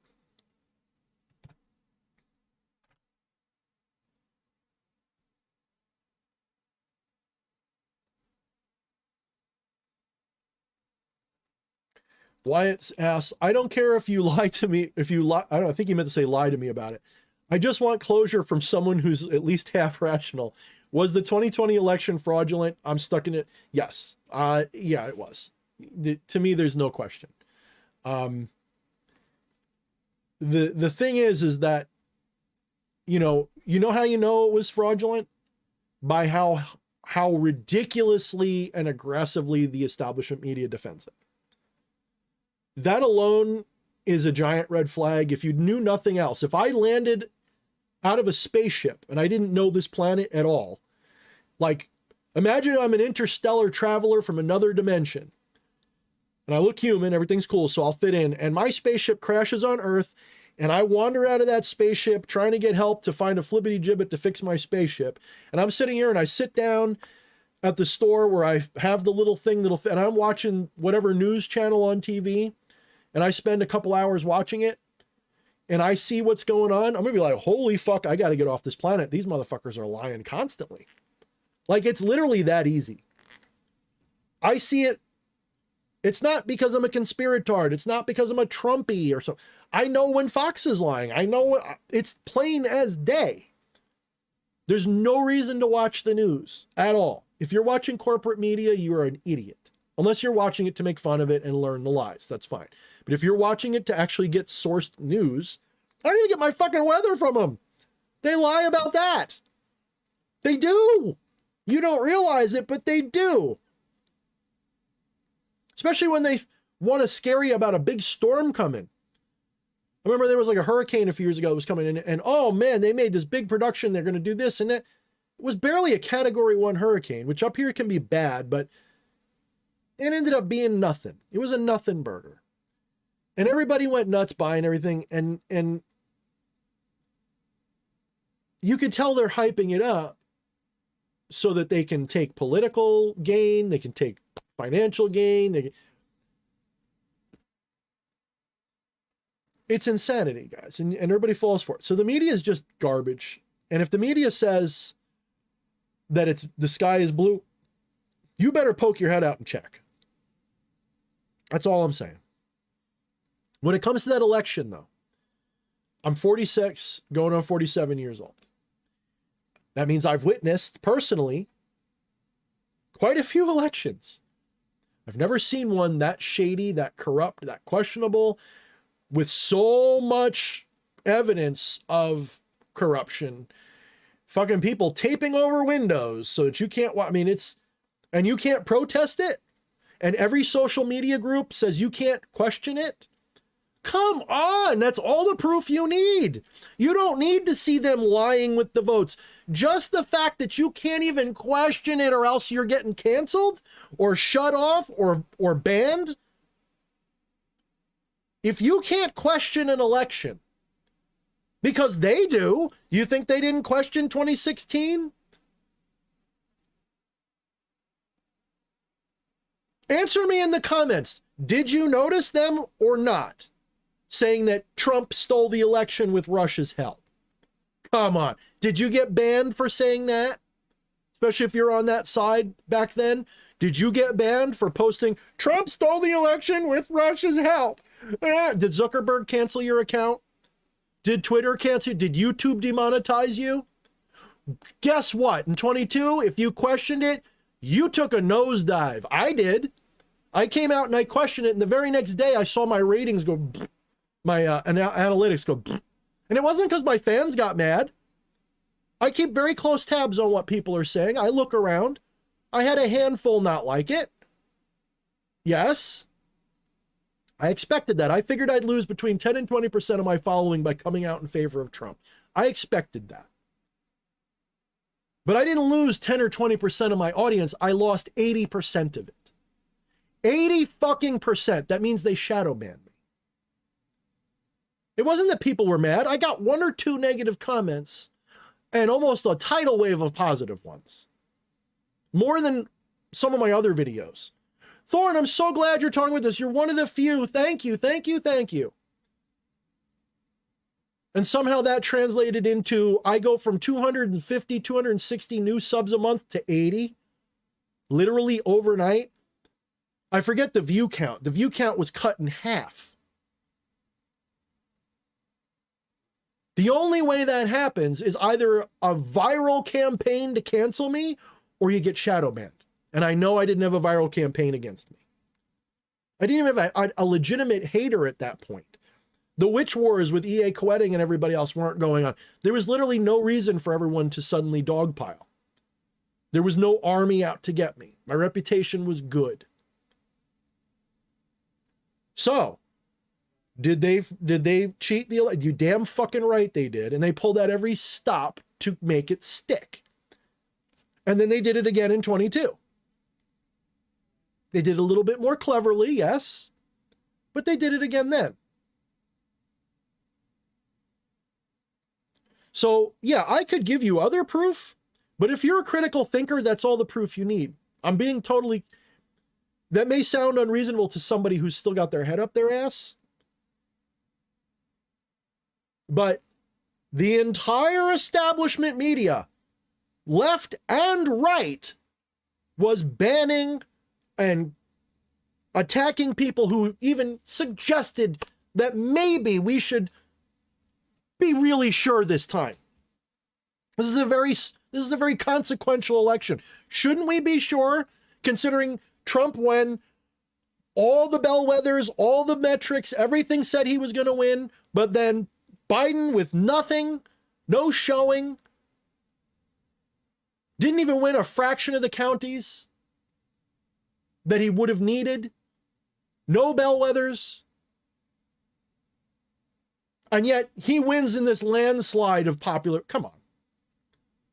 Only in like what, 4 cities, 6 cities, where you have the strongest DNC machine. I know people who are former hardcore tanky commies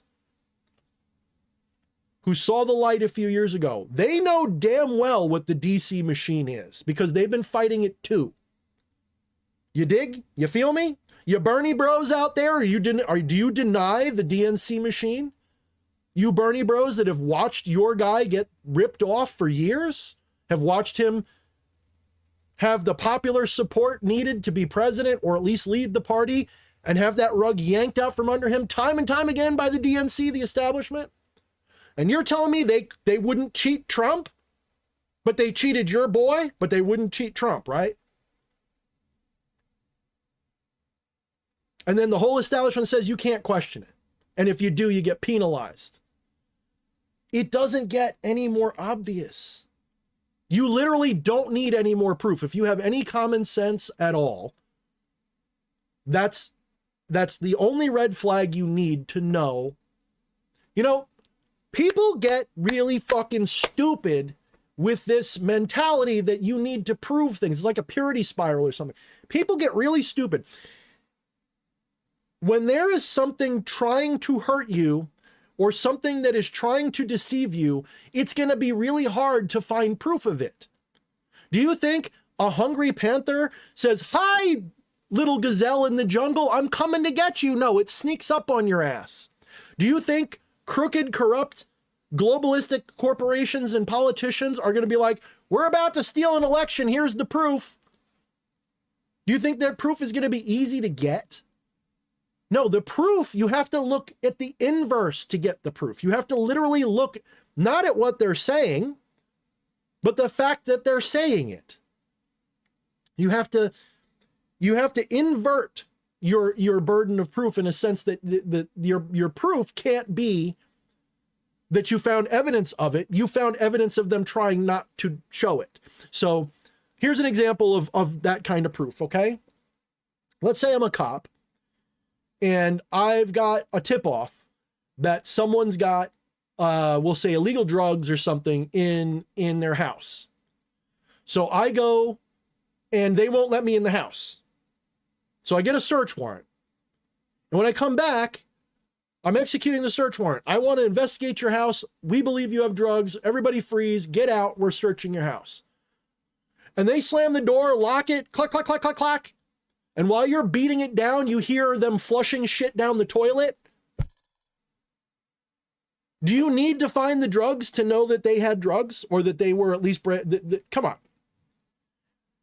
By the same token, do you need to have a smoking gun that shows that they stole the election this way to see that they were hiding it?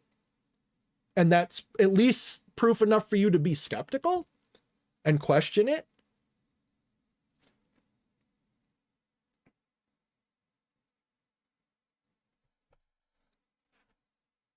All right, so I don't want to harp any more on the election right now, unless that's what you guys really want me to. But Wyatt asks, how could they lie about the weather? When I say they lie about the weather, check your weather app on your phone, and you'll see it's about as predictable. It's about as right as flipping a coin half the time, especially if you live where I am. Some places it's probably a little bit better.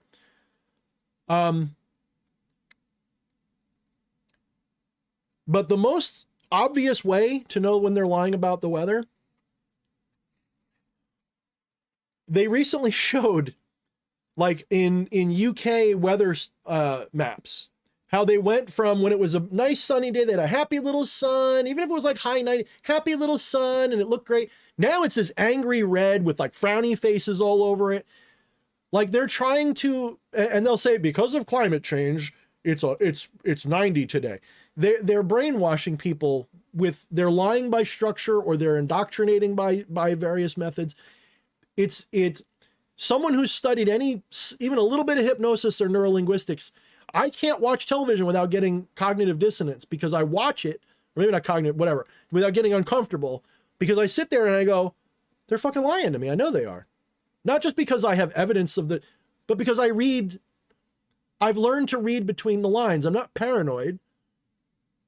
I'm just hypersensitive to things like this. Ask my wife. She'll back me up all day long. I can usually, within 3 seconds of talking to someone, I go, oh, they're nuts. They're a liar. They're this, they're that. People are like transparent sheets of glass, and the few that are not really fuck me up. When I run into somebody I can't read, it bothers me. Like it scares me a little bit. Like I seem really charming. Meet me in person. If you're someone I can read, I'm scary charming. I'm like psychopath charming. Sociopath charming. As I can read you, I know what you want me to say. I know what tone you want me to use. I know what language. I can butter you up. I can sell you ice if you're an Eskimo. I'm an excellent salesman. But you know what I suck at? When I can't read you.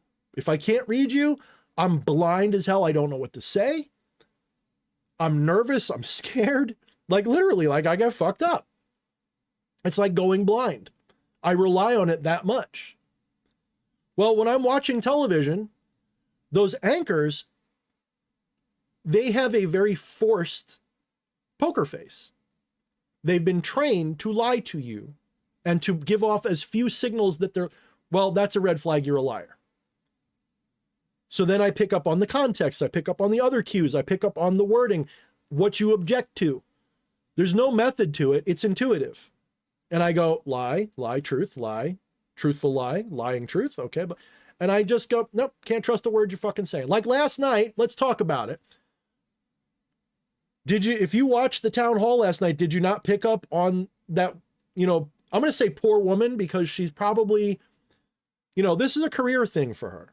And I don't actually read that she's in on the whole thing. I read that she's an opportunistic mercenary prostitute, right? Like she's got no scruples. I don't think she knows that she's working for, maybe she does, but I don't think so. My vibe on her is she's a useful whatever. I don't think she knows. I don't think she's like a high level. She doesn't know shit. But what she does know is to follow orders, to attack Trump, to spin what he says, to try to get him in a gotcha. And I'm watching her. She starts off pretty reasonable. I expect her to be tough, right? He's an enemy terror. I was actually disappointed they didn't have more people on the left in the audience, actually. I wanted to see him encounter some people that weren't. That's how you really want me to talk about this? This is what actually happened. Little birdie tells me, an intuitive little spiritual birdie tells me. Why do you think Trump went on CNN's town hall at all? Do you not realize that he worked out a deal with the new owners of CNN? Because nobody else is going to platform him, especially now. Not after CNN, they probably won't. So he cut a deal with them. He said, look, I'll boost your ratings. We'll make a good night of it. You can attack me all you want. You can make fun of me. You can fact check me. All I want is that we do this with an audience that's predominantly independent and Republican. And He absolutely had to have had some of the questions ahead of time because he had the goddamn piece of paper with the fucking evidence on it. So everyone's like, Trump didn't have answers. He had a few. He had a few questions pre-planned. Maybe not all of them, but a few. He set that up with the new owners of CNN. Doesn't mean they're good guys or bad guys. I'm just telling you, he set that up with them. And they set up a situation so he could come out like a rose. And he did. He literally clobbered that shit last night. It was one of the most one-sided fights I've seen in my life. And that's not just, if I didn't even like Trump, look at how the people who don't like him reacted to it. They freaked out. Like, oh my God, this is the worst thing that ever happened. They platformed him and he run roughshod over here. They're admitting he kicked ass. They don't like what he said. They don't believe what he said. They think he lied the whole time. Maybe he lied a bunch. But who did that help? It helped him. You know what else happened yesterday? All of you guys want to talk about the Trump town hall. That's a big deal. Does anybody else know what happened yesterday? Were you watching C-SPAN? Did you watch the little Republican committee talking about Biden's shady dealings? Did you watch that? That's the first domino. The very first domino, and there's a year and change to go. The shit that's going to come out and the way they're going to respond to it and try to fix it and try to cover for him and the things they're going to do to try to maintain control. You guys, I hope I'm wrong only for the fact that some of it's going to hurt a lot. I don't even think I'm ready for it. I'm hoping that they don't get enough power left by then to do much of what they could do. Hoping good guys are cleaning house behind the scenes, because they could kill the internet with a flip of a button. They can stage a nuclear false flag. They can release another bioweapon. There's so much shit they could do. If they've done, and if they're planning to do what we all know they're trying to do within the next 50 years, do you think that they care if they do it this week? You don't think that one of them might be like, fuck, we're about to get put in the electric chair for being pedo, wacko, crimes against, fuck it, release the super bioweapon. Kill everybody. We'll be in the bunkers. It'll be gone in a few years. We'll rebuild society like we did Atlantis. Same story, just different ending. You think they wouldn't do it? These people tear children apart. You do know that, right? They don't just poke them in Epstein Island. That's bad enough. The shit that they actually really do, you think that they're going to be like, well, I don't want to destroy the world. No, they will happily be like, boop, while they're in their bunkers. Watch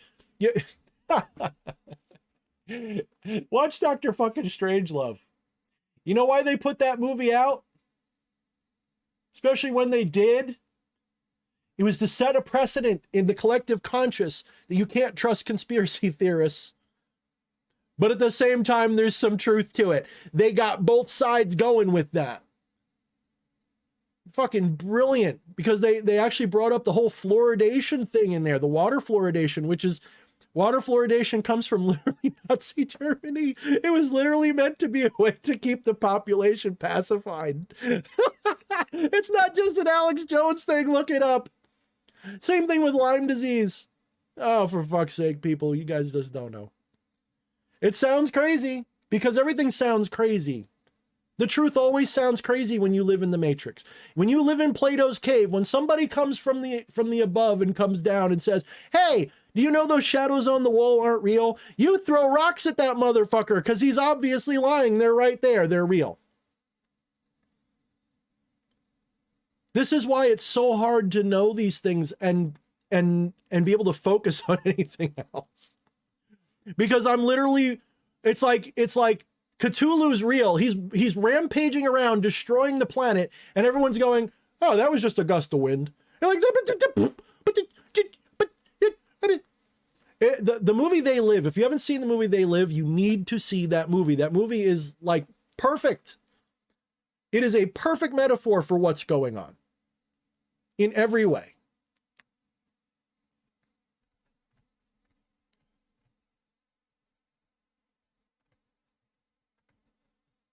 Hey, Jen, I didn't know Jen was here. I was just saying nice things about you before. You must have heard it.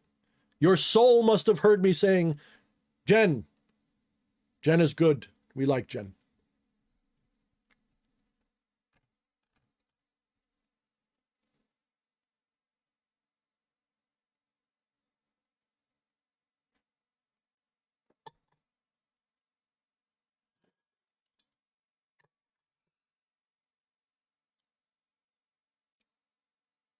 Yeah, Nina says, pretend the power went out. What would you do?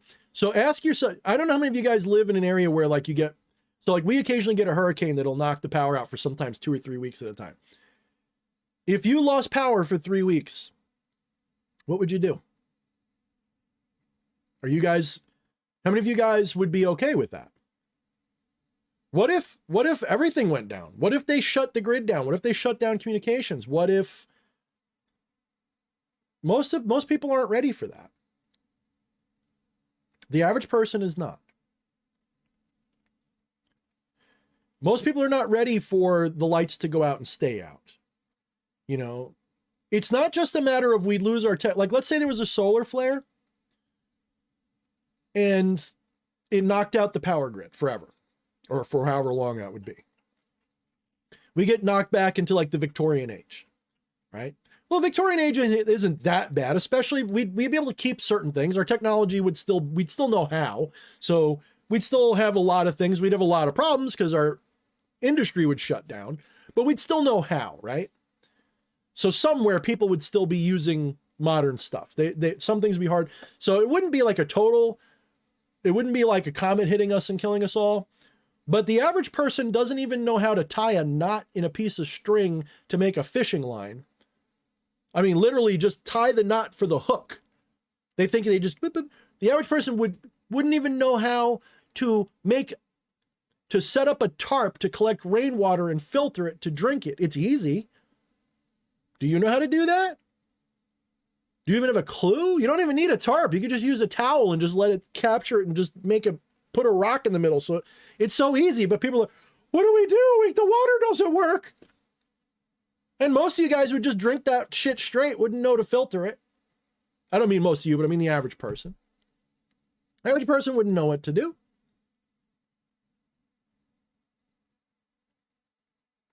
Wyatt, that's exactly why you're here, to learn to love it. You incarnated here to see this, to participate in it. If you don't realize that, you need to go back to your drawing board right now. That's the enlightened view, as much as it hurts, and trust me, intellectually I know it, but my right brain is still scared. Intellectually I know that's why I'm here, is to witness and participate and to do this.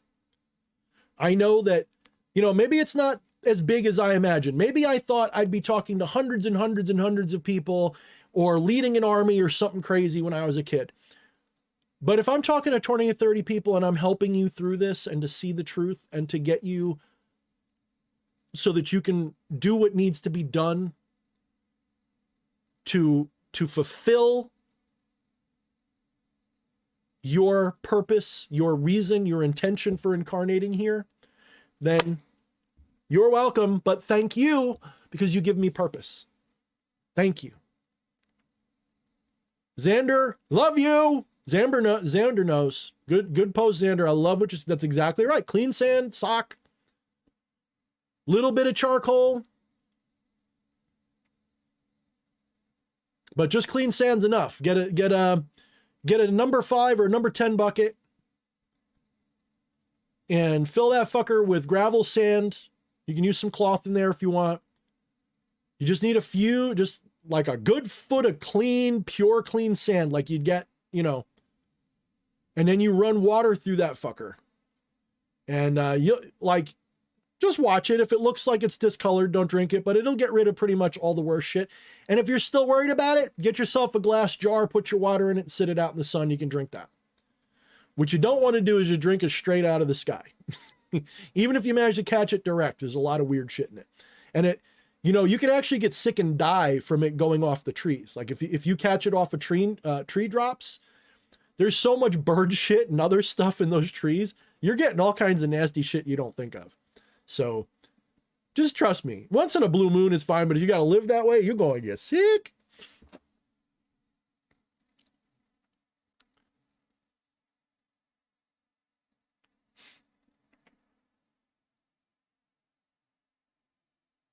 Jen says I've been accidentally. She says I've been accidentally not dying for 33 years. See, that proves you're meant to be here, Jen. You're meant to see this. I love that. That's a great one. Been accidentally not dying. I've been trying, but I keep fucking it up. Yeah, Sky's disgusting with chems. You're not wrong. You know what though? I'm a bit of a cockroach, so I just fuck it. I just say to hell with it. Just inject that shit right in. I'm not gonna live forever. I don't expect to. That's just it, Raquel. You don't have to boil. Boiling's the boiling water is actually really bad for what water is, believe it or not. Water needs to go through natural processes to be purified for it to be truly healthy. I'm not going to go all off into this crazy, strain, like, I forget what the word for it is, but, like you got to process your water with like a cool fucking weird swirly filter to get all the diatomic atoms in the right directions. But there is a little something to it. There is a little something. Why do you think that the oracles at Delphi were literally submerged partway in water while they were giving their readings? Because the water connects them to knowledge beyond. Because it's not the liquid water. Remember, liquid water doesn't exist. It's an idea in your mind. But liquid water represents something mystical and real. Something in a transcendent dimension, in the dimensionless whole. Water is something sacred. Just like breath. Being submerged in water is being submerged in the memory of the collective conscious, trust me. Why do you think your best ideas come in the shower, in the bath, in the tub, in the swimming pool? Water has memory. Not water the physical, water the essence of water is memory. Just saying. That's right, Xander. What was that from? Wasn't that the zombie movie? I can't remember the name of it, but the one with, oh shit, there goes my fucking shit memory again. Zombie Town, Zombie World, Zombie, I can't remember the fucking name of it. Or was that Family Guy? It was one or the other.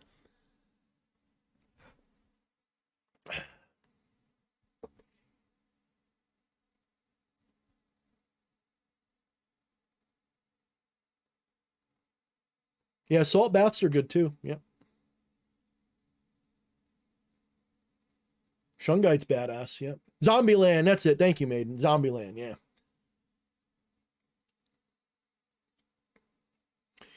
But correct me if I'm wrong.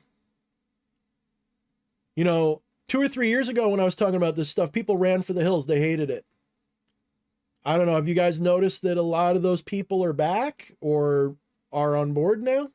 I'm not saying that like, ooh, look, I could be a dick and be like, ooh, look, I was right. But do you think you notice it? Do you think you now notice that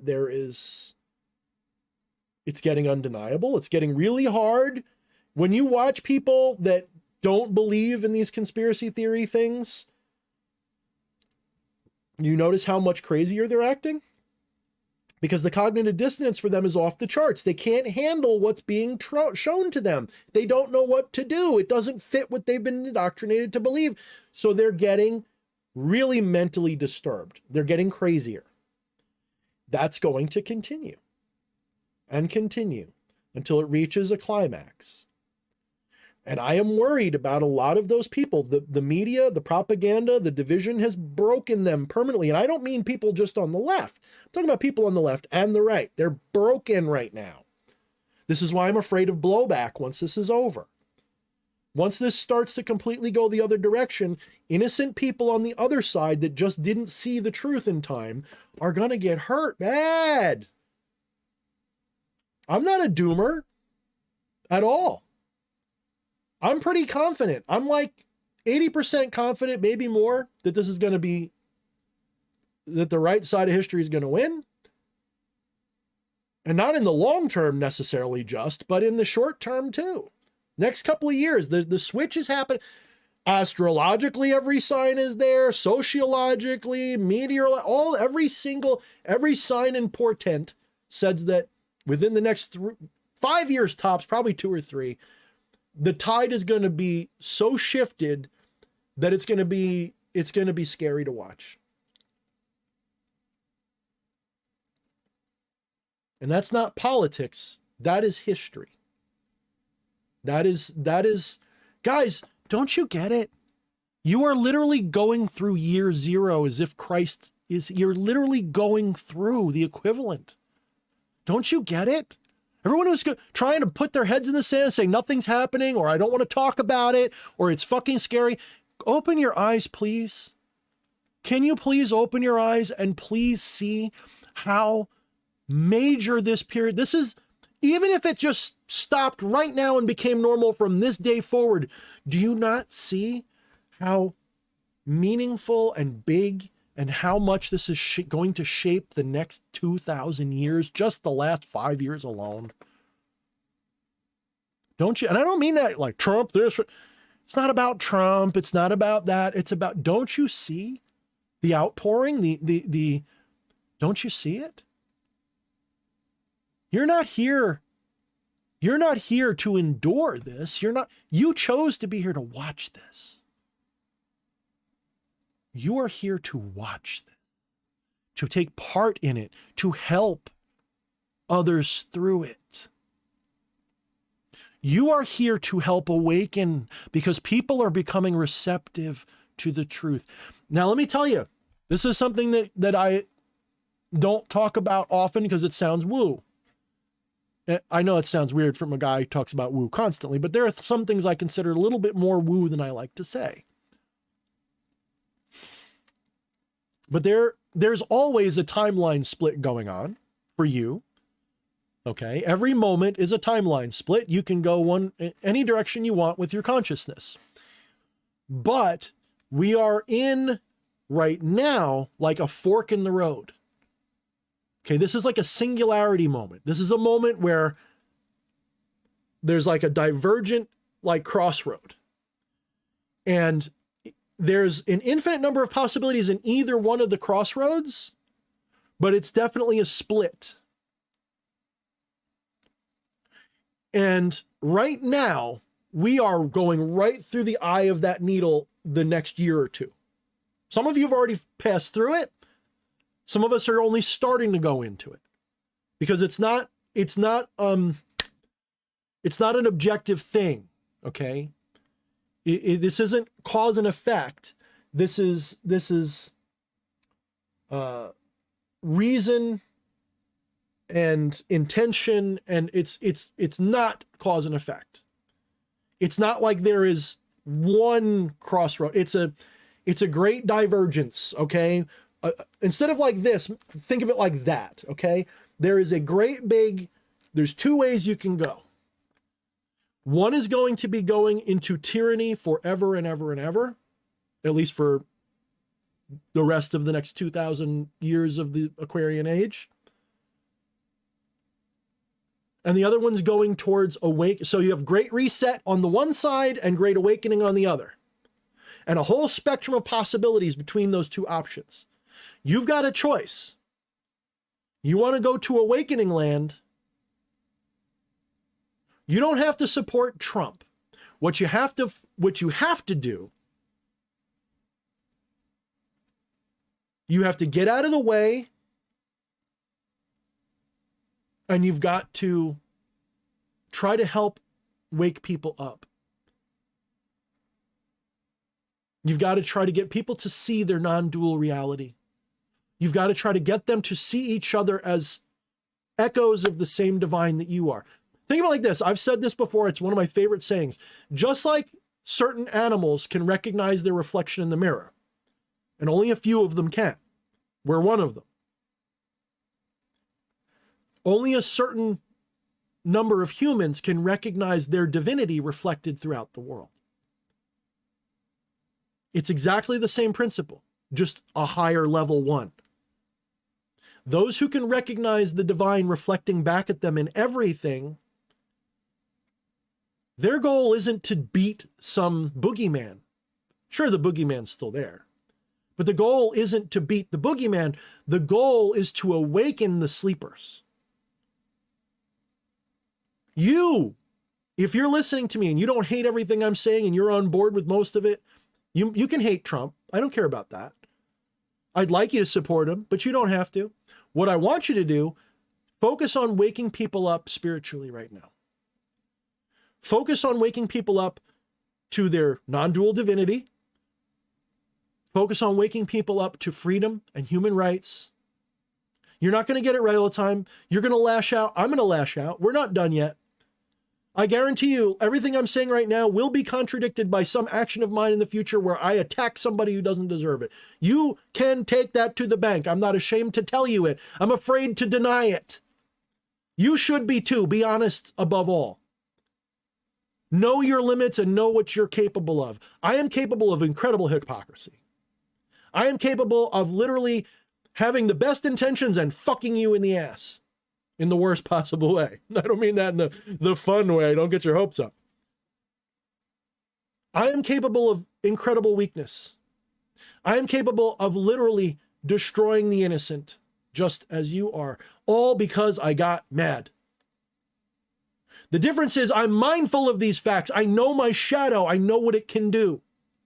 And I embrace it, and I try to direct it towards what my true will is. And my true will is to wake up and to shift into the multiverse and see the multiverse and be able to travel it and be whole and to help others, because I don't want to be alone. Even though we're all the same divine being that in a cosmic sense is alone, it's alone with itself. There's no other thing to be with. So it loves itself as if it's everyone. Get it? It's these bastards running this matrix. Call it the matrix. Let's enjoy the metaphor. Call it the matrix. These fuckers, call them the archons. It's a metaphor. It's not completely real. No. But the matrix as a metaphor is completely appropriate. Everything about it. The Matrix is probably the most important movie for so many people. Unfortunately, they had to couch it in too much of a science fiction vibe so that people would accept it. But people who see that movie know that there's truth in it. This has led to people going, oh, we live in a computer simulation. Nope, that's the wrong take. Simulation, yes. Computer, no. Computers are simulated. Your computer isn't real. Nothing in space-time is real. It only represents vaguely something real.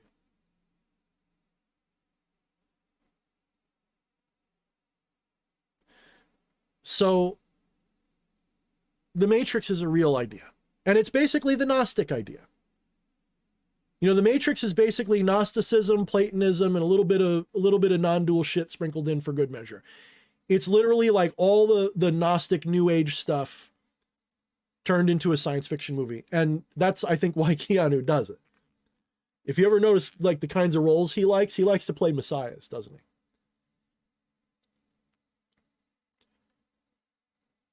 So the people who've designed this Matrix, whether they knew they were designing a Matrix or not when they first got started, it's real now. And your job is to help people see their way out. That's your job. Either that or your job is to usher people into the Great Reset. Like I said, split. If you're watching me and you're not angry with what I'm saying, guess what side you're on? Awakening. If you're listening to me and getting mad, you think I'm a right-wing fascist, or you think I'm a commie because I don't yell at Jen, or you think I'm some kind of a fucking pervert because I don't hate trans people, or you think that I'm a conservative because I don't want drag queen story hour to little kids. I'm not saying drag people can't exist. I'm just saying leave little kids out of it, okay? Let them grow up a little bit first. That's all I'm saying. You can wait a little bit, you know? It was just like nobody shoved a porno in my face when I was 12. You know what I mean? Doesn't mean they can't meet him in the wild. Doesn't mean, you know, like I said, I'm not being a bigot here at all. I just understand why, as a parent, why you'd be like, there's a difference between someone who's like in drag and someone who is like making a minstrel show mockery of women. There is a difference. Okay? There is one. There is a difference. I'm not saying you can't do it. I'm not saying you're a bad person for doing it. I'm just saying a 5-year-old doesn't have to know all about that yet. A 10-year-old, a 12-year-old doesn't even have to know all about that yet. That's all I'm saying. I'm just saying that. And if that's that offensive, I can't help you. I'm not ashamed of it.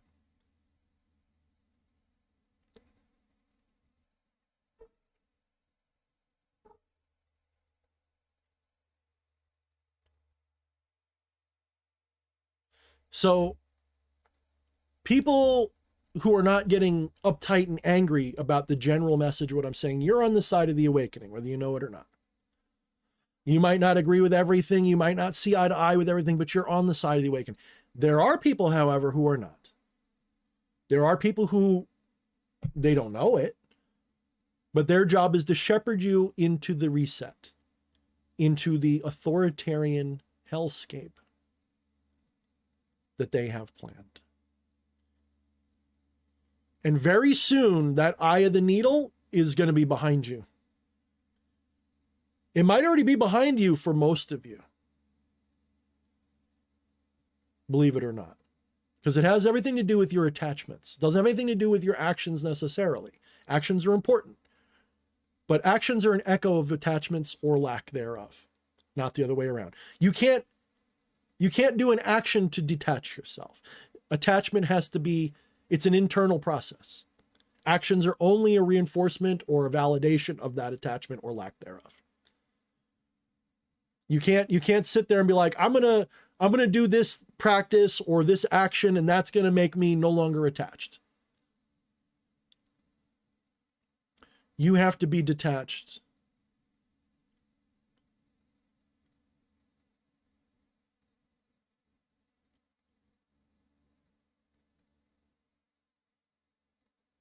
From the inside out.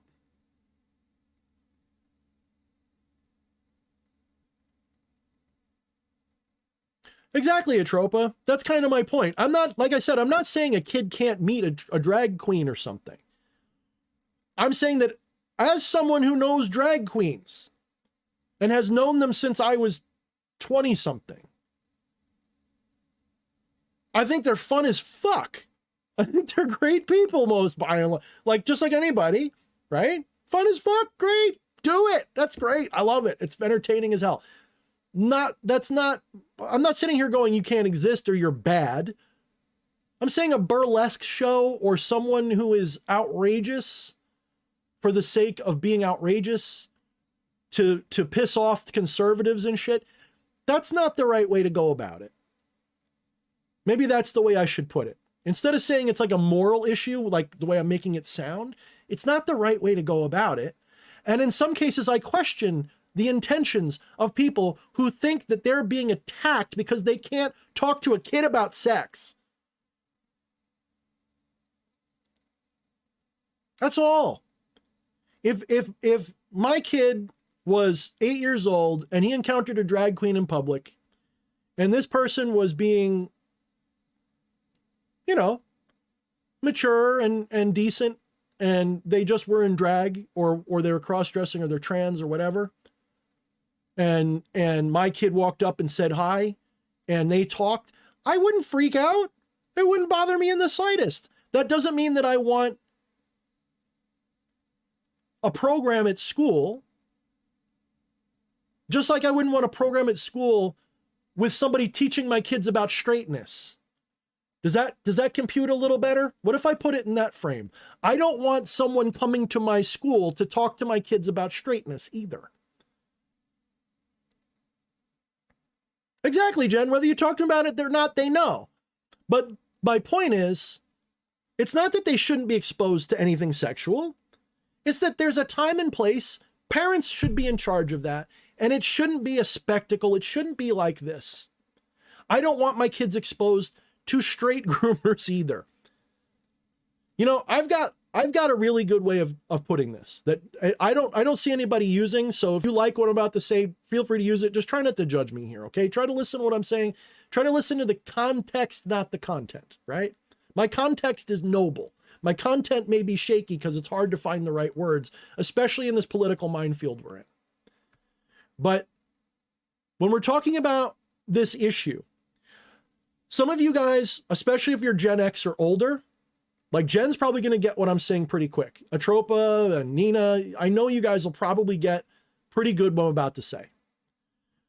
Anybody who's Gen X or older knows that people from that generation or earlier were groomed to act, think, and behave straight.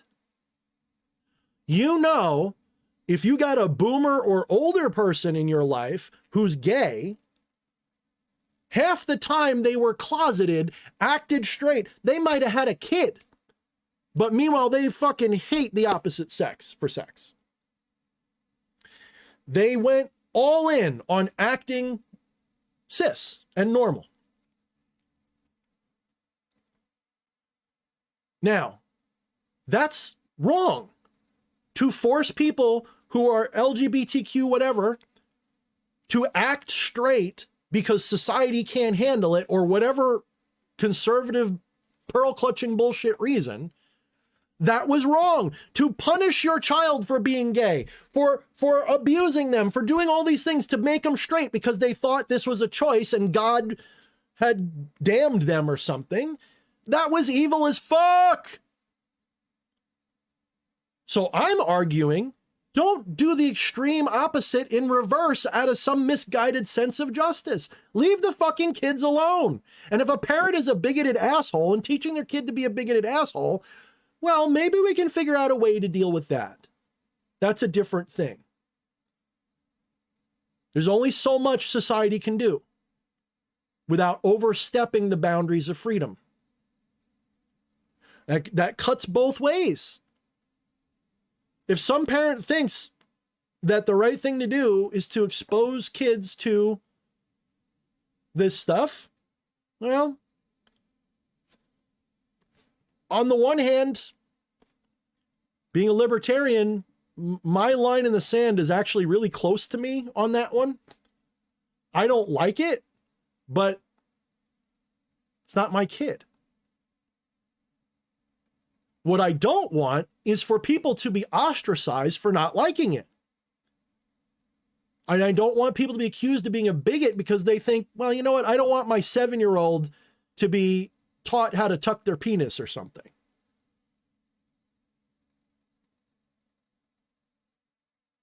That's not to say kids don't understand or can't handle it. It's that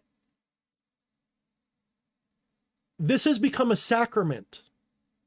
Do you guys know that? This has become a sacrament on both sides, but it's become a sacrament because here, this is what a lot of people on the left side do not recognize for some reason. Well, actually a lot do. I shouldn't say that. Let me take that back. I'm not gonna tell you what you think, but it's my observation.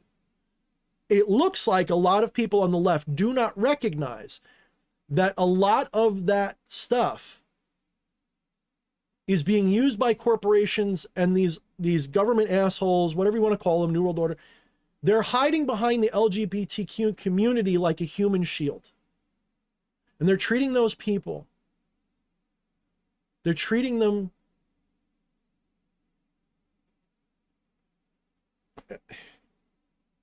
If that doesn't just make you mad right off the bat, if you don't just sit there and go like, Jesus Christ.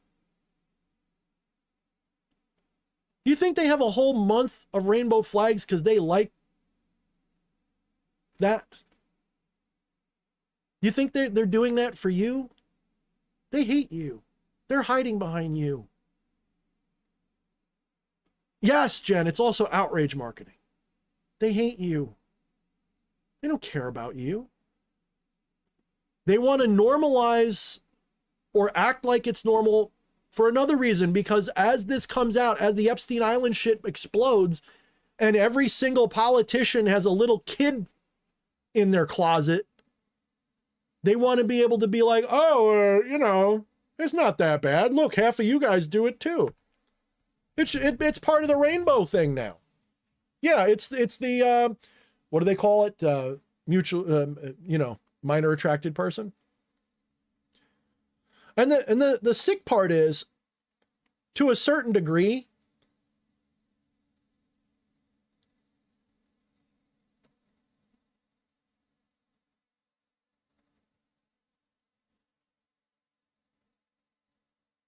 yeah, Christian, I don't actually disagree with that, what you said. I think that's a pretty smart way to put it.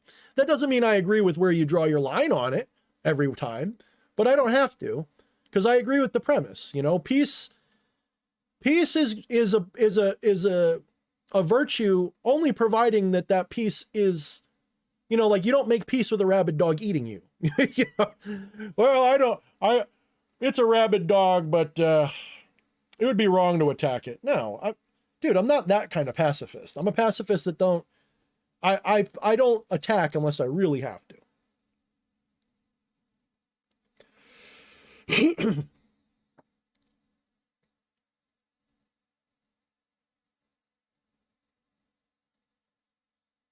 No one drank Bud Light. Yeah, nobody drank Bud Light anyway, Jen. I agree with you.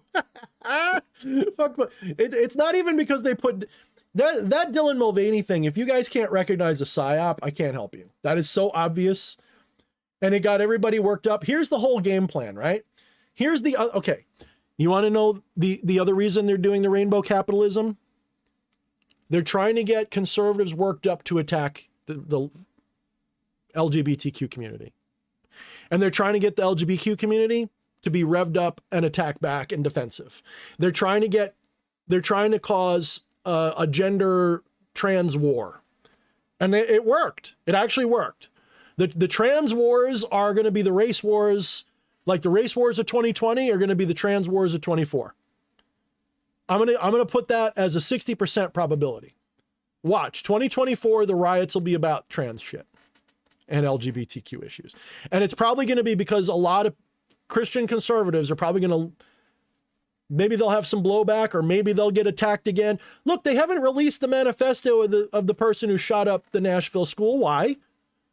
I wonder what's in there. Maybe it says, you know, officer such and so of the FBI told me to come here and shoot up this fucking school. Can't you see how obvious this is? Everybody needs to pull their head out of their identities for a minute. Pull your head out of the identities and just see this as it is. I know it's not possible to do 100%. I can't do it 100%. I still have certain biases that I can't see past yet, but I know that. I'm aware of that fact, and I still try to. I try to recognize, like, yeah, I've got a couple of ideas that are maybe, you know, maybe I'm wrong about, but that's what I think.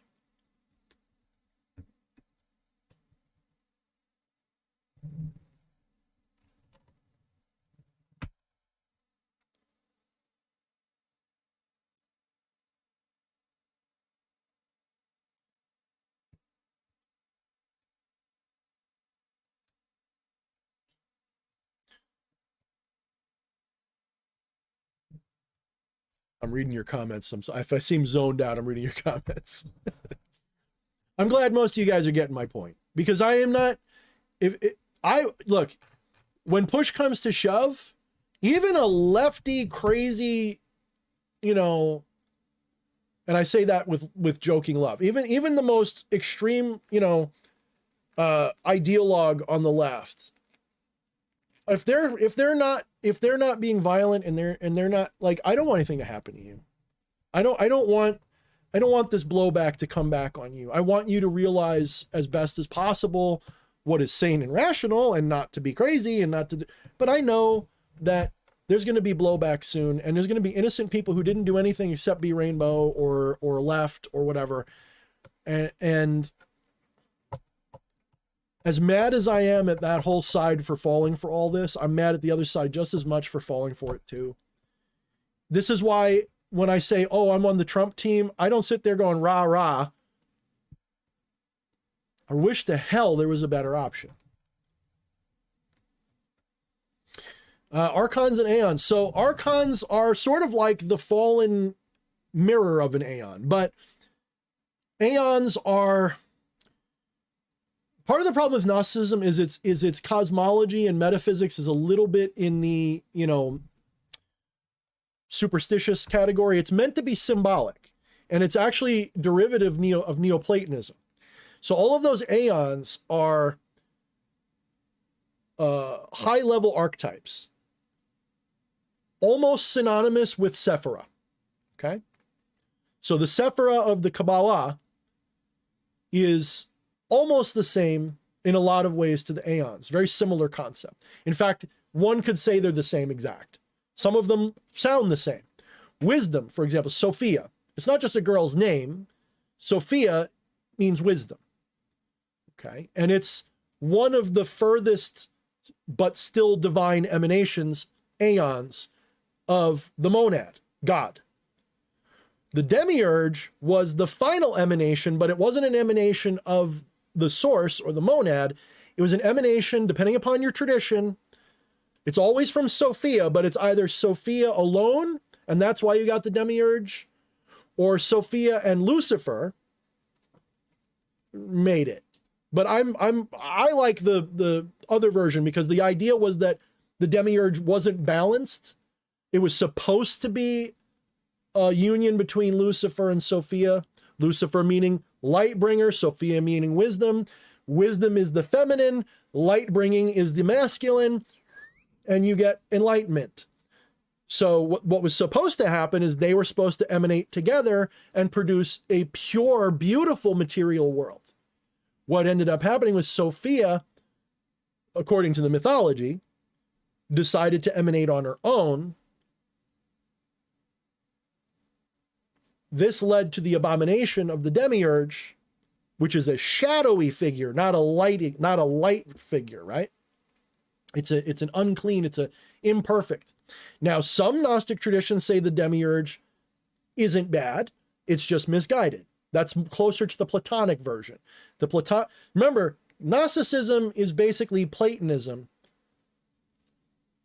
mythologized. It's a mythologization. I can't even do the word. They turn Platonistic and to a lesser extent because Neoplatonism didn't come out yet when but Gnosticism is basically Platonism turned into a mythology with angels and gods and shit. So that would mean the archons are like the Qliphoth.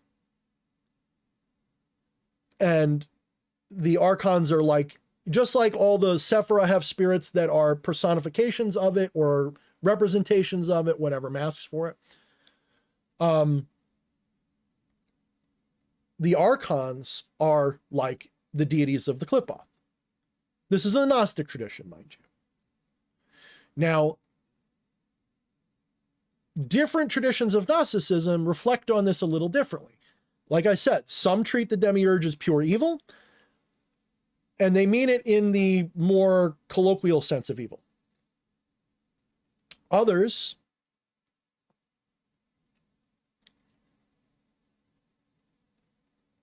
yeah, Jen, I actually kind of agree with that statement. She says, like, it's cool if you don't want your kids to go to drag queen story time. No one's forcing you to. It doesn't negate someone else's choice.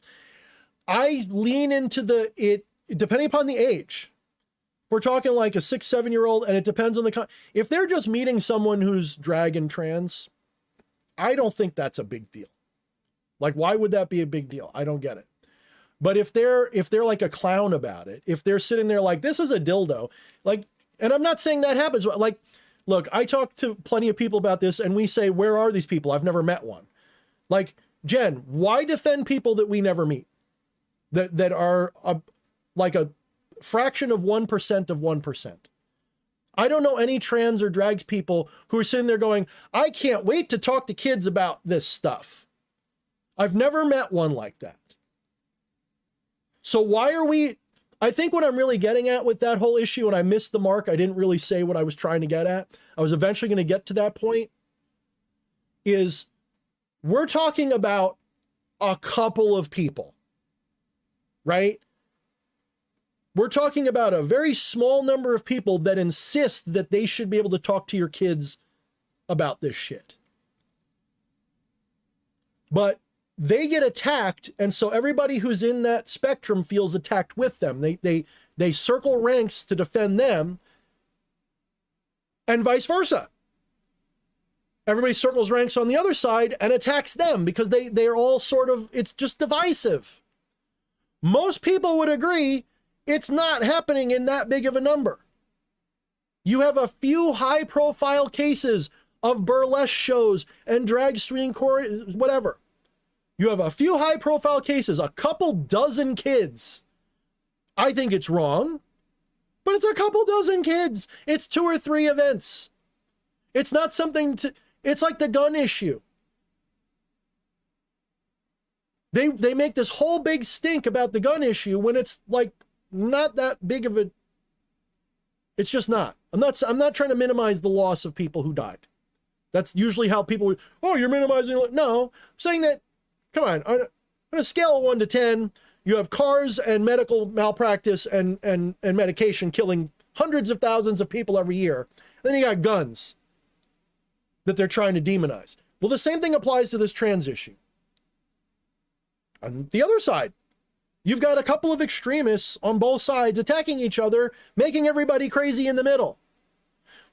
Why are we arguing about trans story? I know I brought it up or someone did, but I'm saying, why are we arguing about that when our whole fucking culture and our whole world is being enslaved in front of us? Why?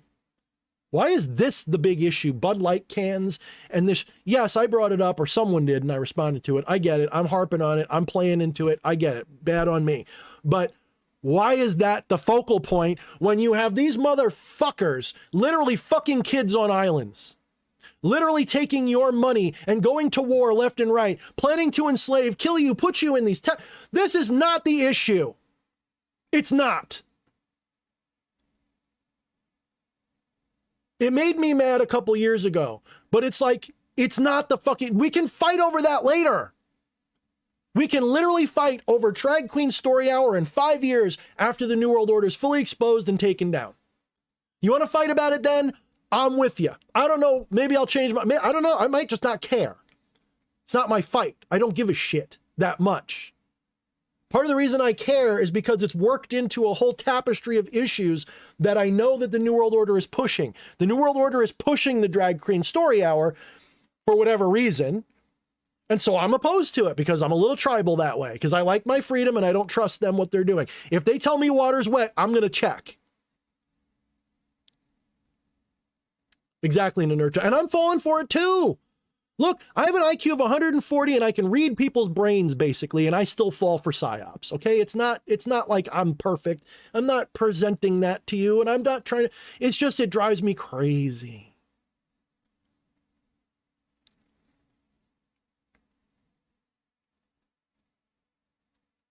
Hermeticism's good, Wyatt. Yes, indeed. No question. All right. Back to the Gnostic question for Christian, because it's a good question. So the archons, the demiurge emanated archons. And depending upon the mythology, it's either emanated or like tore himself apart or just created them. Remember, the demiurge is the artisan. It's literally in the Matrix. It's the, the old guy, the architect.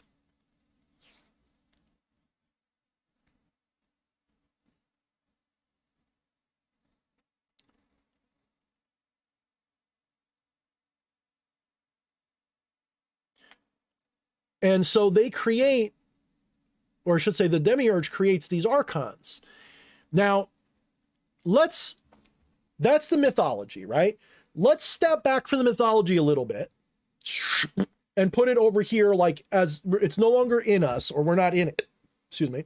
We're not in it and it's not in us. Let's see it as just mythology now. And let's see the symbolism. This is what's going on. The demiurge represents the externalized ego. When you have ego, and ego is a habit, it's not a thing. When you have egoistic habit, ego requires duality. Duality requires mirror images. It requires ups and downs, microcosm, macrocosm, as above, so below. Doesn't mean it's a literal duality. It's just an appearance of a duality. It's a reflection. The divine cannot know itself except through the artifice of duality. This is why duality persists all the way until final unification, and then everything goes away. Because there's no longer a way to manifest the world without duality. When there's just consciousness, conscious of itself, there's no duality anymore. And so everything you can imagine winks out of existence because you can't see it that way. You can only see it from a dualistic stance. So when you incarnate, when you, the monad, the divine, fall, when you're a fallen shard of the monad, when you're a little Atman and not the full big old Brahman Jivatman or whatever, when you're just a little isolated spark of the divine incarnated as this being, literally what that means is the consciousness of divine has forgotten the rest of itself and become fixated on this little bit of itself and sees the rest of the world as externalized. So there's a duality now. So that means you don't have to be, but you become, at least, if you're incarnated, there's always some ego habit. There's always a little. Like the Buddha, people say like, oh, he's fully enlightened. Yes, he's fully enlightened, but there was still an empty shell of ego. There was an ego habit, or not an ego habit. I shouldn't say habit. There was an active ego, which is different. An intentional active ego versus a habitual active ego. There is a difference. Habitual means you can't help it. Intentional means it's an act and you know it. Big difference. It seems like the same thing. It's not. It's just like the difference of I'm intentionally picking my nose versus, God, I got to pick my nose. That's a habit versus I really am just I know it's wrong, but oh yeah, oh Billy. Totally different thing, right? A bad habit is something you don't intend to do, but you do it anyway, right? All right. So when you're incarnate, ego becomes a habit. Then, if you are going to have an isolated personal ego, the self, the limited self, not the grand self, not the divine self, if you're going to have a little personal incarnate human avatar self, a DH Thorne, then that DH Thorne has to have at least one thing outside of itself that's not DH Thorne. It could be anything. It could be a cricket. It could be a star. It could be a gust of wind. Doesn't give a fuck matter what. You just need to have an inside and outside, a me and a them, an us and a them. That's all you need. Just some duality there. Now, the greater your sense of self, the greater the duality has to be outside of you. There's a Zen-specific nose. There is. Good way to put it, Xander. There is. There is a Zen way to pick your nose. Absolutely. I love that. I got to remember that. I'm going to write that down. I probably forgot it though. The Zen art of picking the nose. There's a DH Thorne in my side. That's right. So the more solidified or reified your ego is, your personal ego, the more solidified, powerful, oppressive the externalized ego has to be. Now, for an atheist, that's going to be the laws of nature. That's going to be governments. It's going to be an opposing political party. It's going to be your boss. For someone who's religious, it's going to be a god. And if they're really going to fuck around, they're going to make a devil too, because they're going to not just have one externalized ego that they've got to deal with, a god that may judge them. They're going to have a devil too that's going to try to tempt them into doing things that piss off this other god. Now you're not just a victim of one god or a civilization. You're a victim of 2 or 3 or 10 or 12 or 1,000,000. So the demiurge is the most high. It's the king god. It's Jupiter, it's Zeus, it's Enlil, right? All of these deities, Indra, all of these king gods, those are your demiurges. And depending upon your tradition, that demiurge is either really evil or really good or some mix in between. So every culture's got this. Every culture's got a demiurge.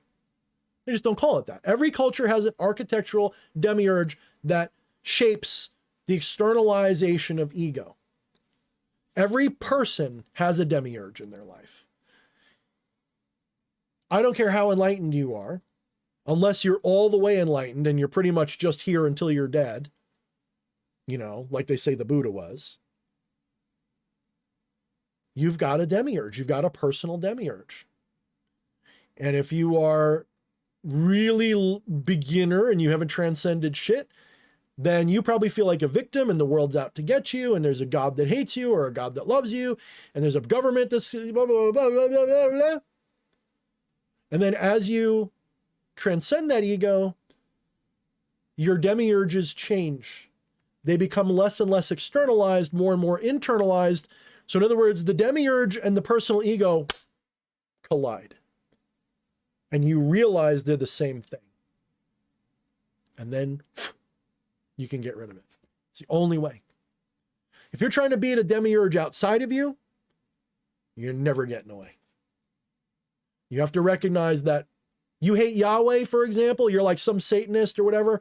You're all edgy and fuck. And you're like, I hate the God of Abraham. He's the fucking devil. And I am his enemy forever and all time. And we're going to go to war because, come on, brother, let's smoke some meth and be Satanists. Okay, cool. Or maybe you're some Christian. Yeehaw, I'm a Christian Gnostic and I hate that demiurge and we're going to beat his ass and we're going to find God. Okay. You are both exactly the same level of stupid. Neither one of you are ever going to get out. You're stuck for another round on the ride. You're not getting out. I'm sorry. I hate to be that guy, but so long as that's your attitude, you're stuck here. You're playing the binary duality, my tribe versus your tribe game. You're never getting off. You're never getting out. And I don't have any sympathy for you. You're doing it to yourself. And it's your right. You're God. You're allowed to do that. You're allowed because that's fun. That's your fun in game. And a game requires a big bad boss at the end and challenges and penalties. So, as much as I'm sitting here mocking it, it's also your right and there's nothing wrong with it. You're allowed to be trapped by a demiurge and you're allowed to transcend it. Fuck it. It's not that you're allowed. Is that you're literally, that is your prerogative. It's your will. You're God. You can do whatever you want right now. But because you think that there's something stopping you, and I don't mean just thinking thoughts, there's something, I mean your subconscious mind, your divine mind, not the mind of your brain, the mind before the brain. Your subconscious mind has attachments. I know I do. Now, I can transcend them through ritual and meditation or chemonosis. Absolutely. I do it all the time. But living that way is fucking hard. Right now, I'm not transcended. I just remember what it meant to be transcended and I regurgitate those memories to you. Right now, I'm egoistic as fuck. Hello? Is it not obvious? So are you. Right now, everybody who's in a normal state of consciousness, you're egoistic as hell. Do you think that I would be worried? When I'm in my meditative trances, do you think I'm worried about the New World Order or any of this shit? I smile. I'm free. I know I'm not this. I don't know anything except that I'm not this. There's nothing to know except that you're not this. Do you think it bothers me when I'm deep in fucking chemonastic trances and flying in the multiverse what's happening with Biden and Trump today? Not even a little bit. I know it's fine. There's nothing to worry about. It's only when I land back, bang, in this incarnated state, I wake up out of the trance and I go, fuck, I got to pay my taxes. Then, yeah, that's a different story then. Once I slam back into this, I can only keep that going temporarily, just like I can't, I don't know, breathe in constantly. Like but the limitation is a chosen one.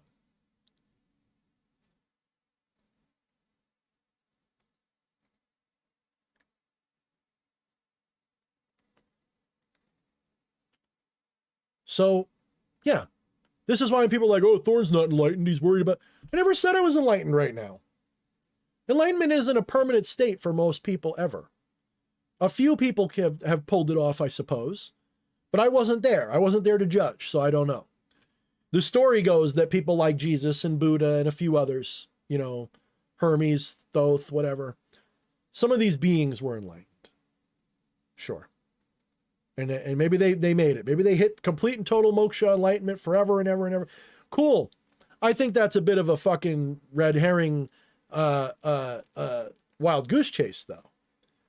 I think that real enlightenment means you just let it go completely. Who cares about being enlightened? Just live your life and have a great time. That's enlightenment. You don't have to think the world doesn't exist to be enlightened. That's just one way. You know the other way? Just enjoy what you're doing. I guarantee you today, at some point during the day, you were enlightened and didn't realize it. And in fact, I'm not just going to guarantee it. I'm going to go beyond a guarantee and say that you're a fool for not realizing it. I'm going to mock you a little bit. I'm going to get your ego in its dander up a little bit. I'm going to say, you dumb fool, you were enlightened at least 1,000 times today. 1,000 times today, you experienced enlightenment, but you didn't know it because you think enlightenment is something it's not. You think enlightenment is this big fireworks display. Enlightenment happens in between every thought. It happens when you go outside and and it's just nice. Sometimes it happens when you stub your toe and you're screaming in pain. There's a moment when you're taken out of this dualistic way of thinking. You're not thinking about it. You're not objectifying. You are just flowing with it. Sometimes it hurts. Sometimes enlightenment hurts. That's why you don't realize it.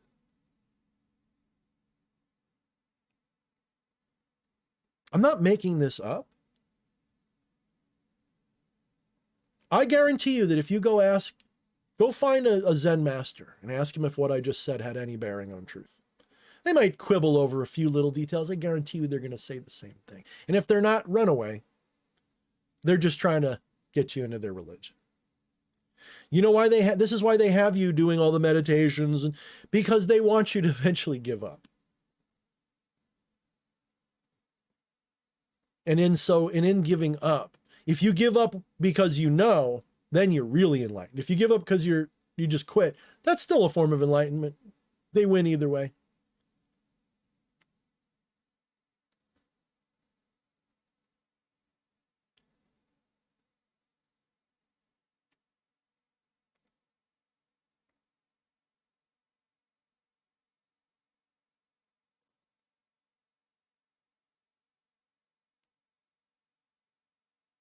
So yeah.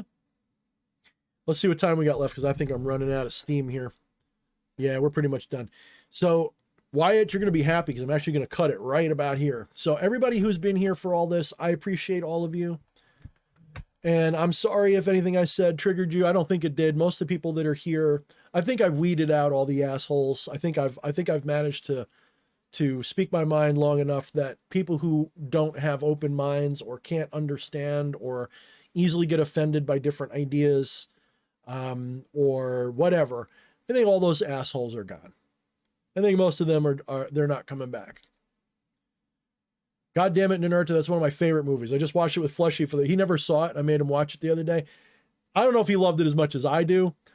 Oh my God, that's one of my favorite fucking movies of all time. One of my favorite parts of that movie was when you had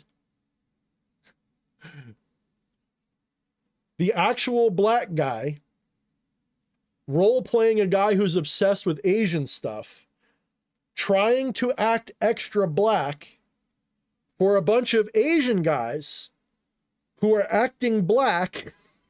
And you have literally, dude, that was fucking genius. Whoever made that's the scene when Leroy goes to the fortune cookie place and all those Asian guys are acting. I fucking love it. The one guy's wearing like the African hat. Dude, and fucking Bruce Leroy goes with his fucking grass hat on, and his it was like one of the greatest fucking juxtapositions any movie's ever done, ever. That movie is one of the finest movies, and it's so deep. People don't know how deep that movie is. They think it's just some cute movie about some martial artist getting badass. No, that movie is so fucking, that movie is that's a masterpiece. That movie's, I love that movie. I love everything about it. I love all the actors. I love the music.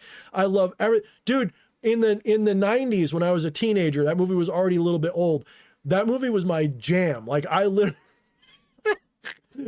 because I was huge into martial arts as a teenager, right up into my mid-20s. I was going to martial art class every day. And that movie was on my mind like often, okay? I fucking love Bruce Leroy. I love the Shogun of Harlem. I love the whole fucking thing. And, you know, that movie was just genius. And I forget the guy, what's his name? I can't think of his name all of a sudden. That played Leroy. I've heard he's a pretty cool guy too, you know. And rest in peace, Vanity. I don't know what happened there, but oh man, that movie. That was a good fucking movie. All right, guys. So like I said, this is it for me tonight. I want to thank everybody and whoever tunes in next week. Just keep watching what's going on. You know, I haven't gotten everything right. And I've refrained from giving specific predictions because I don't know specific predictions. I don't think anybody does. But I think it's obvious where we're headed. And that little needle, that little eye of the needle, it's getting close. And if you haven't figured out how to be on the side of the Great Awakening and go towards that, and the problem is if you go towards it with a really egoistic mindset, like, oh, I want to escape. I would never do I wouldn't do the reset. I want the awakening. That's not enough. It can't be what you think. It can't be what you do. It's got to be an internal direction. You can't go